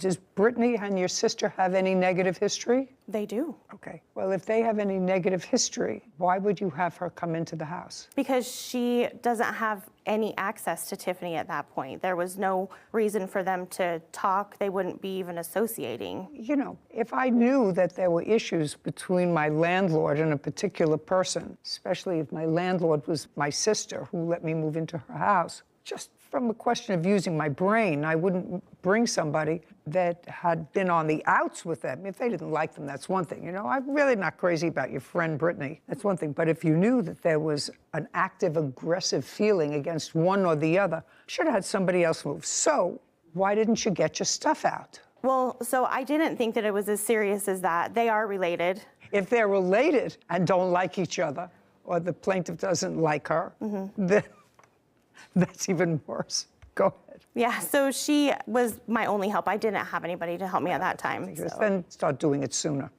Go ahead. Yeah, that was the only reason. Miss Mehta, where was your husband? He was working. We were working during this whole time. Well, that's okay. I've moved and worked. I used to move every time I needed a paint job. I would pack up and move, and I constantly worked. I've worked for 58 years. So that's not a reason. You pack in the evening. You go down after work, you get newspaper from the grocery store, and you get old cartons, and you wrap up the dishes and the cartons, and you manage to get out when you're supposed to get out. And she's not the only one who can help you. Maybe your husband has friends. If he doesn't have friends, I don't know why not. In any event, that was not a smart thing for you to bring your witness. Furniture. What furniture did you leave? I left patio set on the patio. It was all outside furniture. Patio set. You're on Just a second. A lawnmower. Okay. Outside bench that had storage and stuff. Yeah. A fire pit and lawn chairs. Okay. And when did you buy the lawn chairs? It would have been 2018. Okay. And how much did you pay for each one? They were $245 for the chaise lounges and $159 for the pool dining chairs. Okay. Are those chairs at your home? Yes. May I see them? Yes. There's 4 lawn chairs. There was never the long chair. Let me see what's in the home. I also had a cooler. Just a second. Don't bother me about a cooler. A photo of a lawn chair. Are the lawn chairs still there? Yes. Great. You can go get them. Okay. With a marshal, not with her. What about the fire pit? Still there. You can pick up the fire pit. What about the lawnmower? Still there. Patio set. Still there. They have painted that purple. Painted back. Where are you living now? I have a house. Who are you living there with? With my husband and my sister-in-law. She's living with you? She's paying, it's not an answer, yes. Yes. She's paying you rent? No. Why not? My husband's mother, their mother passed away, and she needed to be closer to family, so she's just living with us as family. Okay, you're going to get all the property back that you say you left there. And you can do that within 5 days on notice to the plaintiff with a marshal. Just give him a copy of the order that will give you inside. Okay. With regard to the renovation of the house, she has to put the house in reasonable condition. Most of these other pictures demonstrate some wear and tear that you would have to do. Painting and plastering after 3.5 years, but the carpeting had to be replaced, $4,129. Judgment for the plaintiff. Thank you very much. We're finished. This court is adjourned. Outside the courtroom, Tiffany, then Brandy. I'm happy with her decision. I just wanted to fix my basement and move on with my life. I mean, it is what it is. There's nothing to do. You know, I think we were both at fault. Go back home, fix my house, and honestly have nothing to do with her again. And if she had come and talked to me like a normal person, we could have figured this out without this. No, I'm completely done. I would like to not be inappropriate, but she's just not a good person. Judy and Sarah. You know, I think that the two sisters had the best of intentions. Didn't you get that feeling? I did. From moving in and knowing you have a designated place at a time of need, that she was going to design the basement for you to live in, although not permanently, I thought it was going to go in a good direction. And I'm sure that the plaintiff's mother, who lives with her, is sad that she doesn't get to see her other daughter probably as frequently as she would like, because they lived together in the same home, evidently, for a very long time. Yeah. Very bad. There's always collateral damage when people don't get along. True. Kevin. Case number 2039, Mormon versus Strauss. All parties, please step forward. Derek Mormon is suing his former friend, Sherry Strauss, for car repairs and harassment. Mr. Mormon, the defendant was a friend of yours. Yes, ma'am. A casual friend, a romantic friend? Maybe both, you know, a casual romantic friend. How long do you know her? 14 years at least, probably closer to 15, yeah. Were you ever together as a couple? No, ma'am.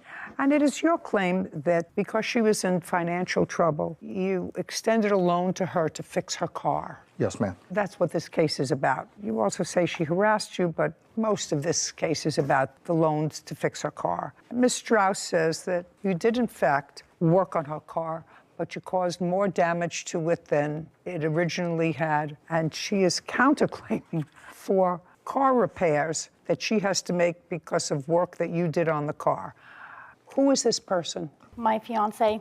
Okay, he's not a mechanic. No. And who is the woman? She is the property manager of the motel that I'm living in. So you don't have a mechanic to testify today to anything? No, I do have. The answer is no. No, but I do have an estimate. I don't care about an estimate. Okay, so I would like you to tell me, Ms. Strauss, When did you start to have trouble with your car? March 2nd of 2022. And where were you living at the time? I had just moved into the motel. Had you been spending any time with Mr. Mormon? Previous to that, no. Previous to March of 2022? That's correct. After March of 2022, did you spend any time with Mr. Mormon? I did, yes. Did you stay at his home? I went there occasionally, yes. No, but I'm asking, did you stay over at his home? Yes.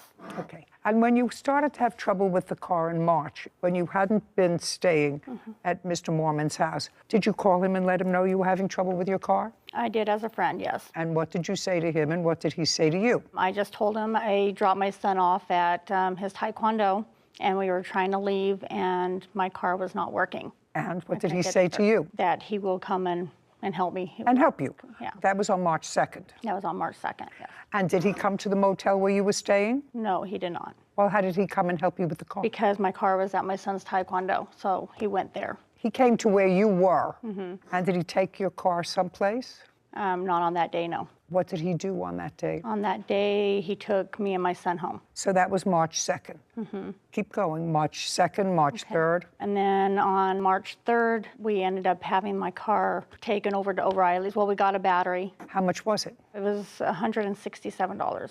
Who paid for it? I did. So then you were driving it again? It's not, Yes, correct. Okay. And when was the next time there was difficulty with the car? Then the next time was March 7th.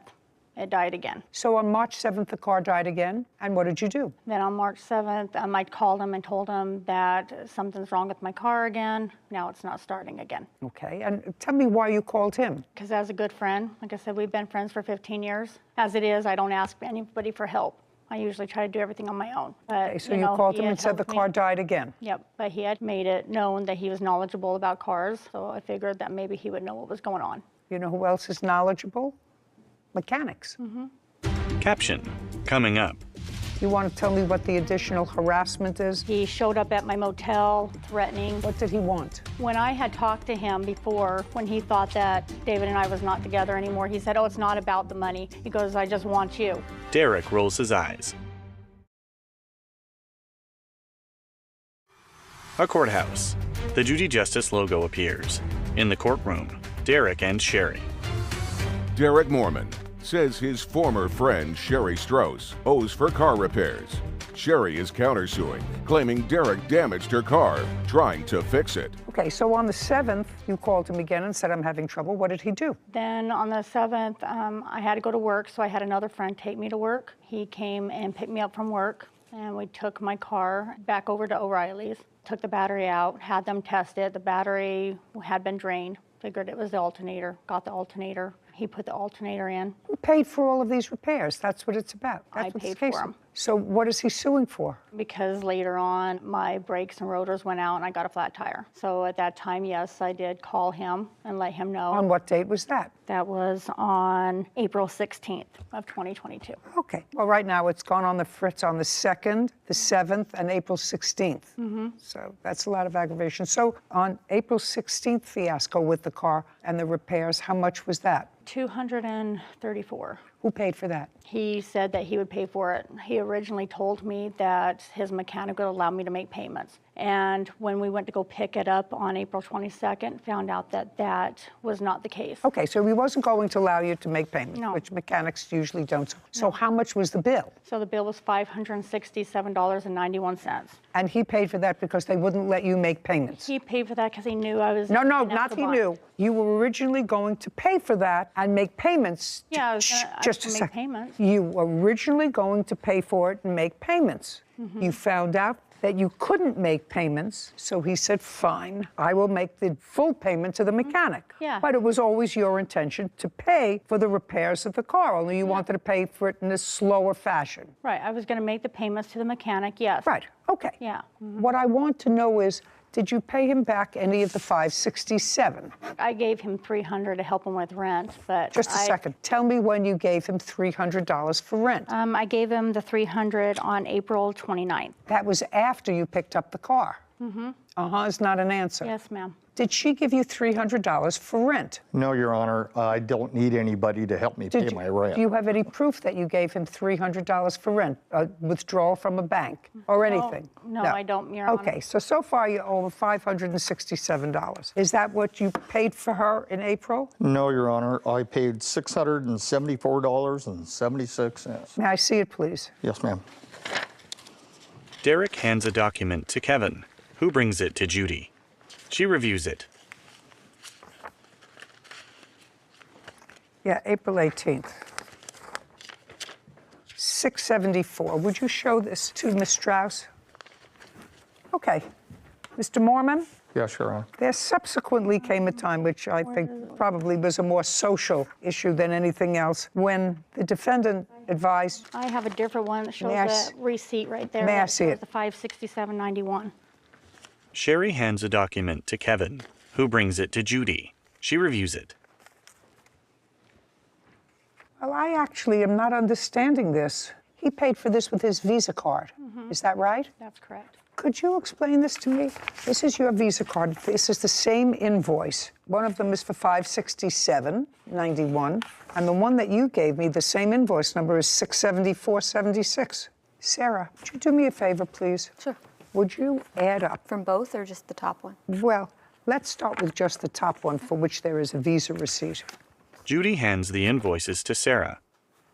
So I gather that all this became problematic when you started to see a serious boyfriend. Is that right? That's correct. Now, after March, you said you stayed occasionally at Mr. Mormon's. When you stayed at Mr. Mormon's, was that more of a social? I mean, was it a more intimate relationship than just social friends? This was after March, after you were in the motel. We're kind of like friends with, benefits in a way, so Okay. yeah. All right, and then you found someone new, and according to him, you advised him that you had somebody new, and now he wants the money for the car, which you were going to pay anyway. You were going to Originally, pay I it. figured it was a friend helping a friend. I didn't think No, of it it as a wasn't. loan. No. It wasn't. Even you say, Ms. Strauss, it was your intention to pay this bill for your car as you would pay the other bills for your car. However, when you got there, you found you couldn't make time payments. So he said, well, you need a car. I'll lay it out up front. But it was always your intention to pay for your own car.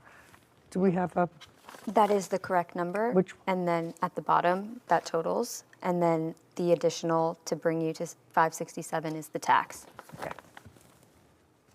Now, so the next part of your case is about harassment. By whom and for what? Your Honor, after Mr. Martinez got into the picture. That's this gentleman. Yes, ma'am. He was a man of his word, and he was going to pay me not to talk to Sherry any longer, which I didn't. Okay, so you had a discussion with him that all of her bills he was going to take care of? Many discussions, yes, Your Honor. Okay, and? I never got a dime. Okay, well, what is the harassment? Text messages, my witness here, Miss Montoya. No, just a second. Okay. Text messages what? Just saying, hey, leave her alone, which is fine. Okay, that's all right. That's not harassment. Yeah, I don't have a problem with that. Okay, fine. But it was, hey, I'm going to pay you. I'm a man of my word. Okay, well, that you're not Where's my suing him, money? so who cares about that? Yeah. She owes you $567. That's what you put on your Visa. Now, let's get to your money owed for car repairs and harassment. Okay. Now, you don't have a mechanic here, so what your claim is that whatever he did to the car, he didn't do well, so you had to take the car, or you're going to have to take the car to another mechanic. I don't care. You would plan to fix this car yourself. The problem was with payments. If you had to make additional repairs to the car, that's not his problem. Okay, now you want to tell me what the additional harassment is? Well, that's why I have my two witnesses here. He spent a lot of time calling me names. He's called my fiance names. He showed up at my motel threatening and stuff like that. So What did he want? he wanted his money, but at one point in time- Now he's got it. I don't need to speak to you. No, but Now he's got his money. When I had talked to him before, when he thought that David and I was not together anymore, he said, oh, it's not about the money. He goes, I just want you. He's got several messages from me, how he loves me, he wants to be with me, and all this and that. Yeah, but you don't love him and you don't want to be with him, so now you have to pay him for your car repairs, $567. Yeah. Judgment for the plaintiff. Well- We're finished. Thank you very much. Thank you, Your Honor. This court is adjourned. Outside the courtroom, Derek, then Sherry. Hey, justice was served, and that's all that matters. It was about because he didn't have me. I went with somebody else and I wasn't with him. She was a friend, and I tried to help her out. We've been friends for a long time. So I told him we would be, that I wanted to be his friend. I ain't gonna help, I can tell you that. I want to continue the friendship, and he didn't want that. No, never again on her, no. Time to find another mechanic. Judy and Sarah. So I really didn't have so much trouble with that case because the defendant had really planned on paying for her car repairs. Do I think that the guy said to her, you can make payments, and when she got there, he said, no, who knows? It's not worth it. Yeah. He felt used. Which I think is valid. Which, give somebody money, and then you've had sort of a friends with benefits relationship, and all of a sudden you got somebody new, and you're driving around in a car that you paid to repair. Anyway, it was simple and easy. It was. They're not all that easy. Right. Title, Judy Justice. Want justice? Go to Judy. This is your mother. Yes, ma'am. She took care of you since you got out of jail. And for you to cut her off, look at your mother. You're only going to have one mother. This is Judy Justice. Nancy Castleman is suing her son, Danny Horath, and his fiancée, Trinity Wilson, for living expenses, stolen property, and vet bills. Court come to order. All rise. Have a seat, please. Kevin. Hello, Judge. Case number 2049, Castleman versus Jorge Watson. Thank you. You're welcome. Mr. Horath, this is your mother. Yes, ma'am. And this is your girlfriend. My fiance, yes. Is she divorced? She's widowed. Since when? June 6th, Of what year? 2022.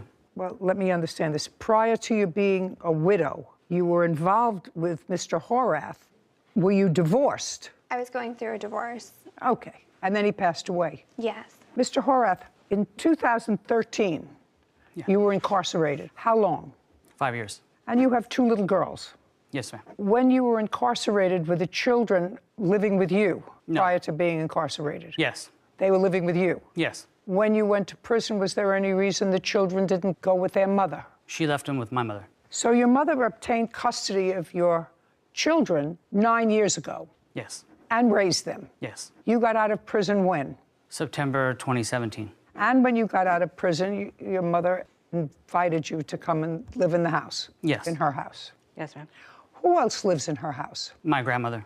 Who I understand from these papers is suffering from Alzheimer's. Alzheimer's. So your mother was taking care of her mother and your 2 daughters. Yes. So your fiance now, who looks as if she's expecting a child, was your mother's next door neighbor? Yes. And you became involved with her when?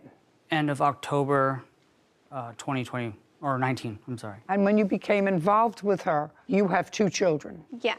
You invited her with your mother's permission to move in to your mother's house with her 2 children. Yes, ma'am. We did agree that she could move in and stay in the guest. Had you been living in the house by yourself with the 2 girls? Yes, I have. How large a house is it? It's pretty good, decent size. It was 1,980 square feet, now expanded out another 800 feet, so quite. 5 bedrooms, 3 baths. How do you support yourself? I own my own business. I'm a nurse. Due to the fact of taking care of my granddaughters and my parents at the time, I had to resign from Fort Irwin, working there because of couldn't commit to the hours.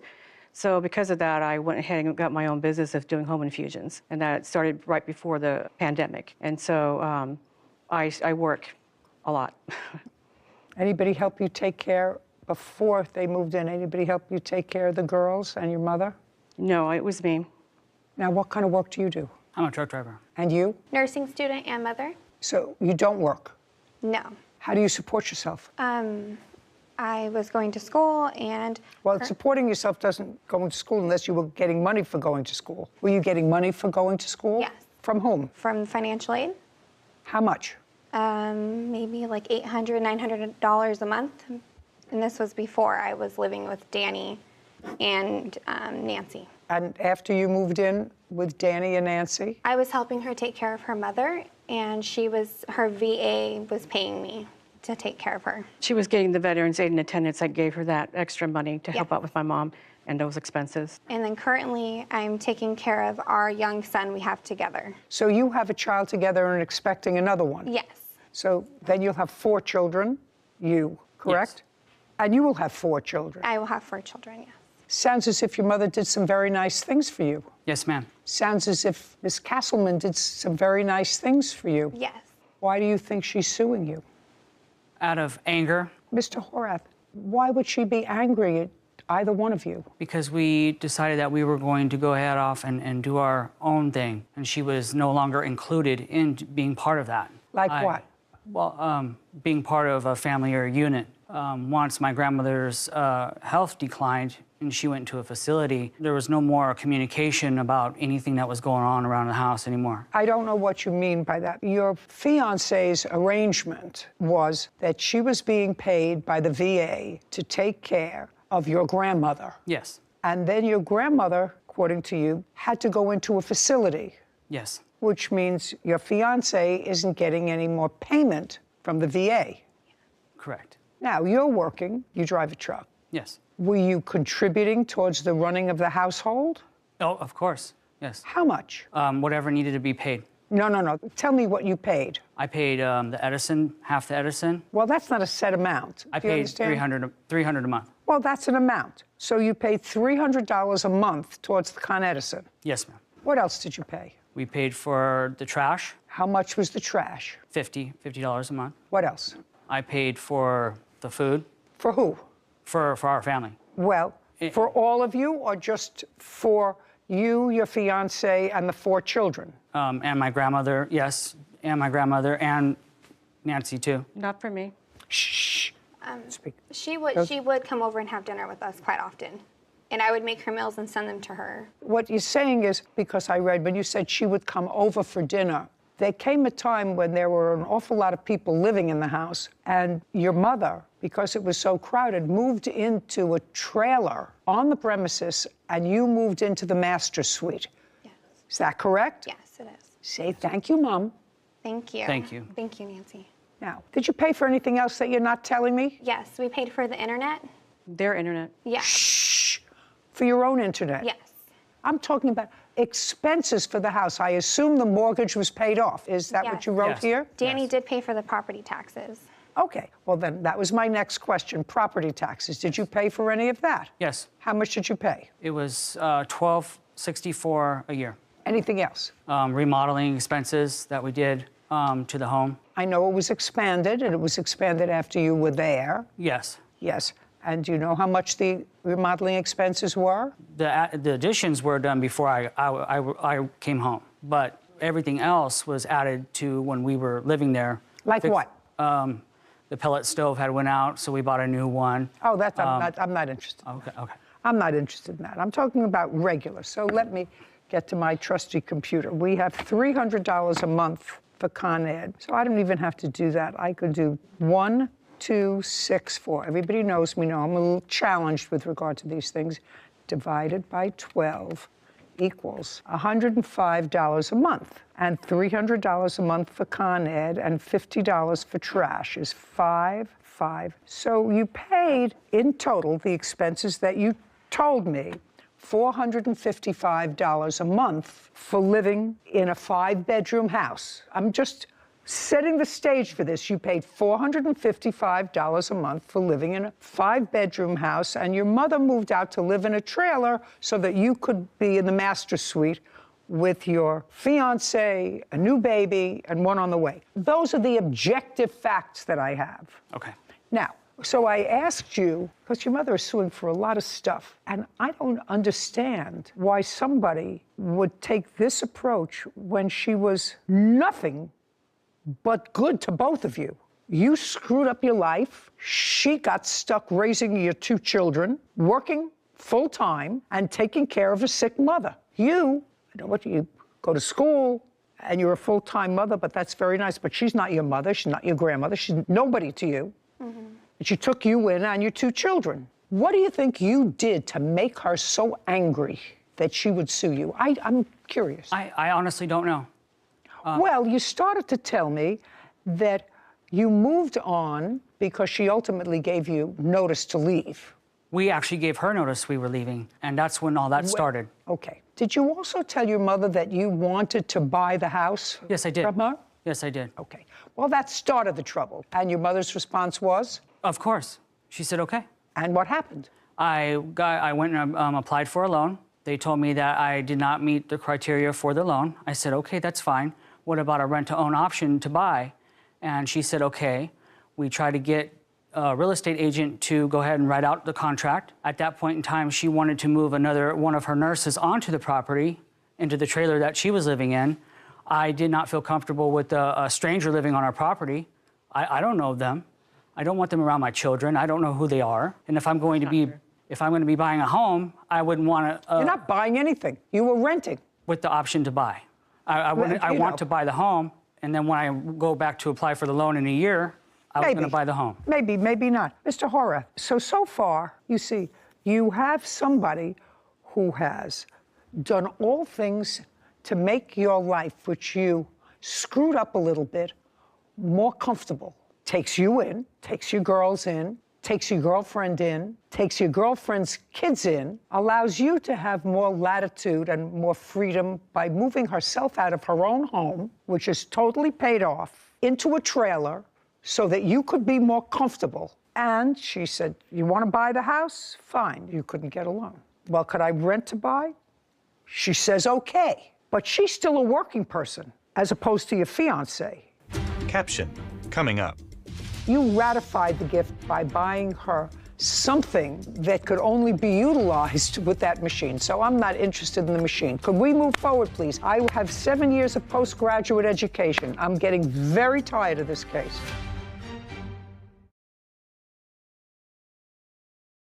A courthouse. The Judy Justice logo appears. In the courtroom, Nancy, Danny, and Trinity. Nancy Castleman claims her son, Danny Horath, and his fiancée, Trinity Watson, owe for living expenses and stolen property. Danny and Trinity say they always paid their share of the bills. Okay, now, she's still a working person, and she said, I would like to move one of my nurses. She's not talking about moving in some sex offender into a trailer next to her grandchildren, who she's raised. So I wouldn't see what your problem is with that, but that's neither here nor there. So that started an acrimonious separation. I'm not going to rent the house because I'm not going to allow you to move somebody that I don't know. I'm not even going to meet them. Somebody that I don't know into the trailer. Where are you living now? We have our own home now. Where? Because we didn't agree with, we didn't want to live with her nurse, so we went. Just a second. I said the question is, where is your own home? In Hellendale. Is that where she lives? Near. How near? 10 miles up the road. And when did you move there? July 14th. How big a house? It's a 3-bedroom, 3-bath. Who owns the house?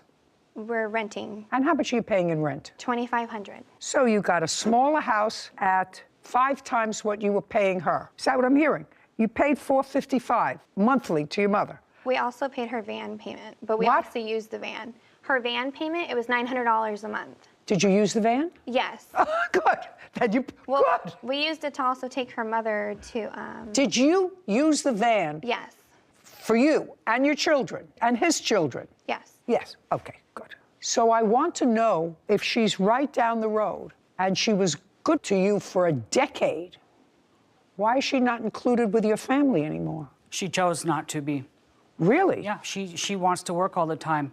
When we invite her to do things or family functions or church functions, she would never come. Well, you say never. You just moved out a month ago. This is prior to us moving out. We haven't talked to her since we moved. You mean prior to you moving out, you would invite her? And what you said was, could you read that back? She's working all the time? Is that, I just want to know if that's what he said. He said, yeah, she wants to work all the time. When we invite her to do things or church functions, she would never come. Okay. Unpaid living expenses, electric bill. All right, let's get to the electric bill. He said he paid $300 a month. What does he owe for the electric bill and for what months? I was on a level pay plan for every month, and it went up higher. The rates have increased in the past year. So that was $900. It was $1,800, the bill that came out. So it actually increased over the last year, and I have copies of that. So I asked for them to pay half. Did they ever pay the extra money? No.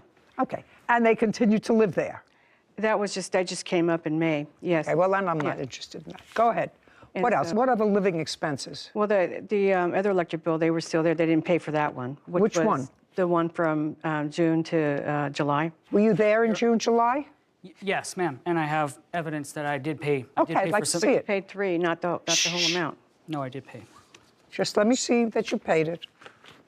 Danny produces a document, then hands it to Kevin. He brings it to Judy, who reviews it. June 19th, $600. That was not for this electric bill, it was for the, No, that was for Edison. It says Con Edison. Yes. There was another bill that still needed, it was like $723. I don't care. That he owed me I for don't it. care. He paid $600 in June of 2022. You have vet bills here and personal items taken without permission. And the personal items taken without permission, you took some of her things. What did you take that didn't belong to you? Nothing. Well, you acknowledge that you did. You acknowledge that either you or your fiance took things that didn't belong to you. You said you returned them, but you took them. They were packed by other family members that were helping us pack. And? So they were taken without her permission? Yes. By your agents, by people who were helping you, so they were your agents. What was taken? I guess there was a gun that Not guess, I don't want to hear guess. There was a gun that was packed. Okay. Did you get the gun back? I got the gun back next day. It was returned, yes. What else? That's as far as I know. What else was missing? The ammo. The ammunition for the gun. I don't have any ammunition. I wouldn't have a gun without ammo. Well, go and look for it. What else? KitchenAid machine.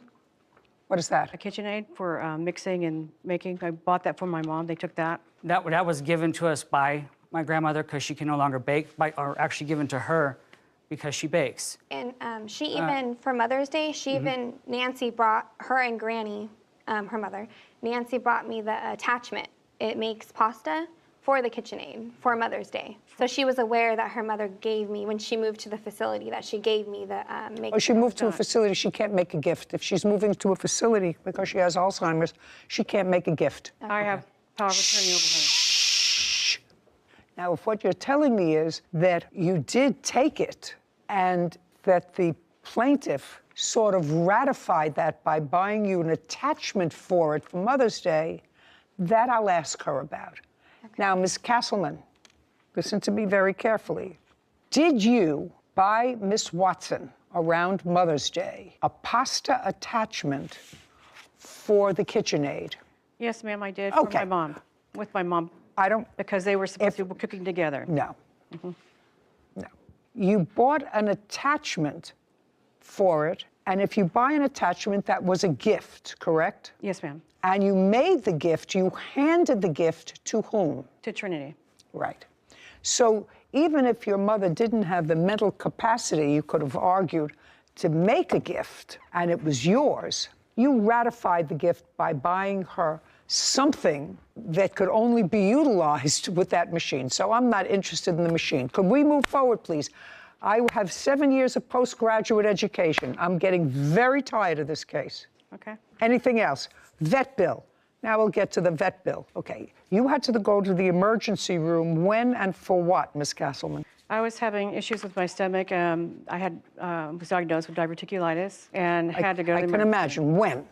That was in June, beginning of June. June of this year. Who took you to the emergency room? I had to take an Uber. I couldn't drive. Who was home? Trinity and her family. And her family.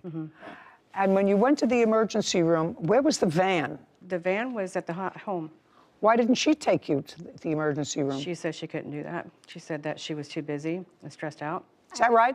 I was dealing, my children's father just passed away that day. And I was there with Just a second. You were separated from him. Why couldn't you take her to the emergency room? Because my children just found out that their dad passed away. That So was I the was day dealing with before. their emotions. Just a second. I'm just trying to figure out why you couldn't take her to the emergency room.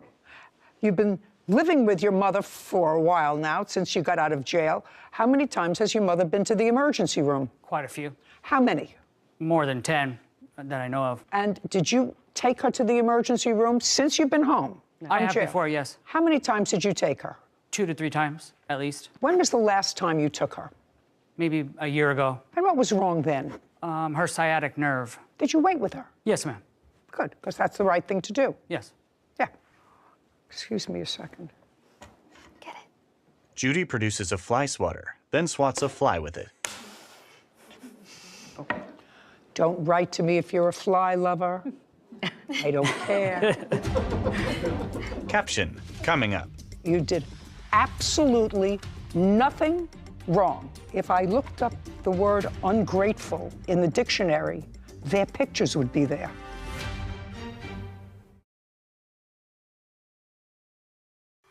A courthouse. The Judy Justice logo appears. In the courtroom, Nancy, Danny, and Trinity. Nancy Castleman has accused her son, Danny Horath, and his fiancée, Trinity Watson, of taking advantage of her kindness.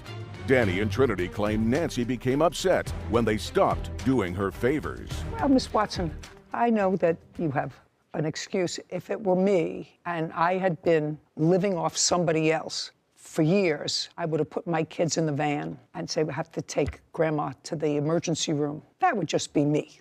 And deal with my children in the van 5 minutes later. And I would have if I wasn't dealing with my children at the time, and she was aware of that. I think she even took a Lyft or an Uber.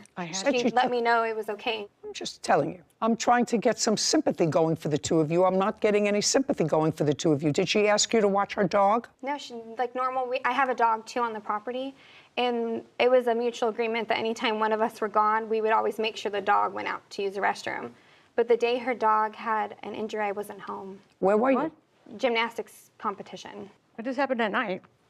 When was your dog injured? On the day that I went to the ER. I asked her before, I said, I have to go, my lift is here, you know, and can you feed my dogs? And because they're in their trailer still, and Molly's still on the bed, and I didn't want him jumping down, and can you take him out?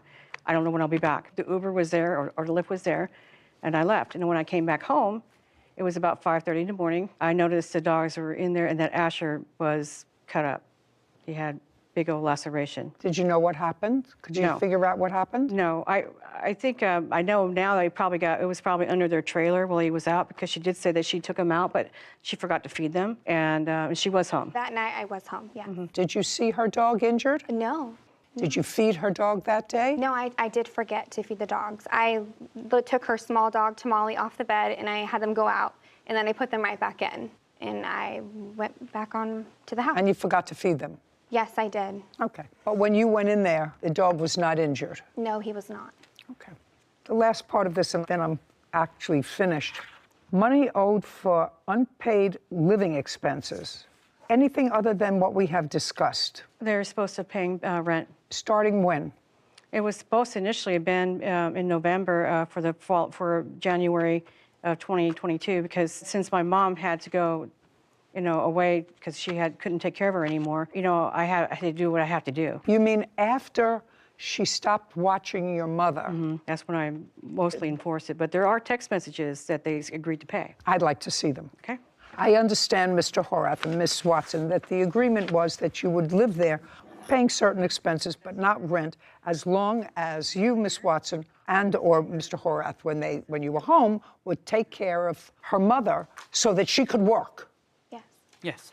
And that stopped at a particular point. Yes, in May. That stopped in May. Yes. Okay. Judy reviews a printout of a text exchange. Well, it does seem that there were arguments back and forth about these expenses, but never wholly an understanding that that was going to happen. Your Honor, I had several conversations with my son while he's truck driving. He didn't really talk to her particularly because I think she had a lot of influence on that. He would have done the Whether right he did or whether he did, this comes from Danny himself. He says, okay, check this out. I'll call the state inspectors for the septic room additions in the bathroom that needs permits first. She did. Just a second. What kind of thing is that? How many times have you been married? 2. And how old are you? 37. How many times have you been married? 2. And how old are you? 28. And that's 2 in addition to this current engagement. No, then it would just be 1. And you? Just 1. Well, then you're not married, so you've each been married once before. Yes, ma'am. I just want you to look at your mother. Maybe in the next couple of years, maybe, she will be here, and maybe she won't. I'm sure when you married the first time, you expected that to be forever because you made a couple of children, right? Yes. I hope you'll be able to see that face for a very long time, but she had another husband before you. You're only going to have one mother. And your mother was really good to you and really good to a stranger and her children. And she didn't invite them in and say, well, I'm going to apply for some assistance because now, no. She worked all the time. According to you, she chose to work. She chose to work all the time instead of going to church with you. You have no idea how ridiculous that sounds. You have no idea how ridiculous it sounds to me that Miss Watson says to me, I have children. I can't work. Well, she had 2 children, yours. And she worked and had your 2 children that she had to take care of. And she's much older than Miss Watson. Do you understand? Yes. If you have a work ethic, you have a work ethic. If you don't have a work ethic, you don't have a work ethic. But right now, she took care of you since you got out of jail. That's a long time. And for you to cut her off from yourself and her grandchildren is pretty outrageous to me. But you're 37 years old and you have 4 children. Now 6, because they don't have a father anymore, right? Yes, ma'am. Yeah. So I don't know what you were doing with all your extra money, but to your mother you were paying $400 a month for a 5-bedroom house, and now you're paying $2,500 a month rent in a 3-bedroom house, and I assume that that's plus trash, Con Edison, and internet, and everything else that goes along with the house. So I don't know who's paying for that, unless you were just stashing away money. I don't know. I doubt it. I don't even want to go into it. Anyway, Miss Castleman, it's not worth it. You did the right thing with him. You took him in. You did absolutely nothing wrong. But you didn't have a contract with him. And you didn't have a contract with her. And I can't enforce giving you money when there was no enforceable contract. But if I looked up the word ungrateful in the dictionary, their pictures would be there. We're done. This court is adjourned. Outside the courtroom, Nancy, then Danny, and Trinity. I'm grateful for the things that she did say so they can understand where I'm coming from. She has no control. She gets upset and wants to see revenge in any way she can. Those words are not from him. I know my son. We had a good relationship before all of this transpired. They don't get it. Well, I hope that we can all eventually get back to that point for the sake of the kids. Judy and Sarah.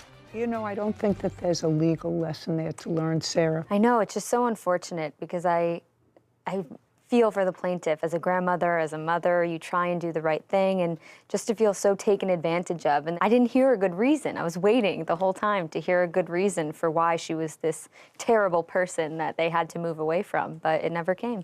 Well, the only thing that I came up with was that she agreed to let them rent the house, rent to buy. Yes. Because they couldn't buy the house. They didn't have sufficient funds. But there was a condition. Now, she was living in a trailer on the property. She said, I want to be able to move somebody in there because I'm going to have to find another place to live. And I'm going to need money. If I sold the house, I would have some money. And I'm sure to pay for her mother in care costs money as well. She's a hardworking lady. She had 2 little kids that she had to take care of, in addition to a sick mother, in addition to working full-time. A lot of stress. While this one is in prison and the girlfriend is going to school. No legal lesson, but hopefully they work it out. Hopefully. Be too bad if they didn't. Yeah. Title, Judy Justice. Are you Hey yo guys, what's up?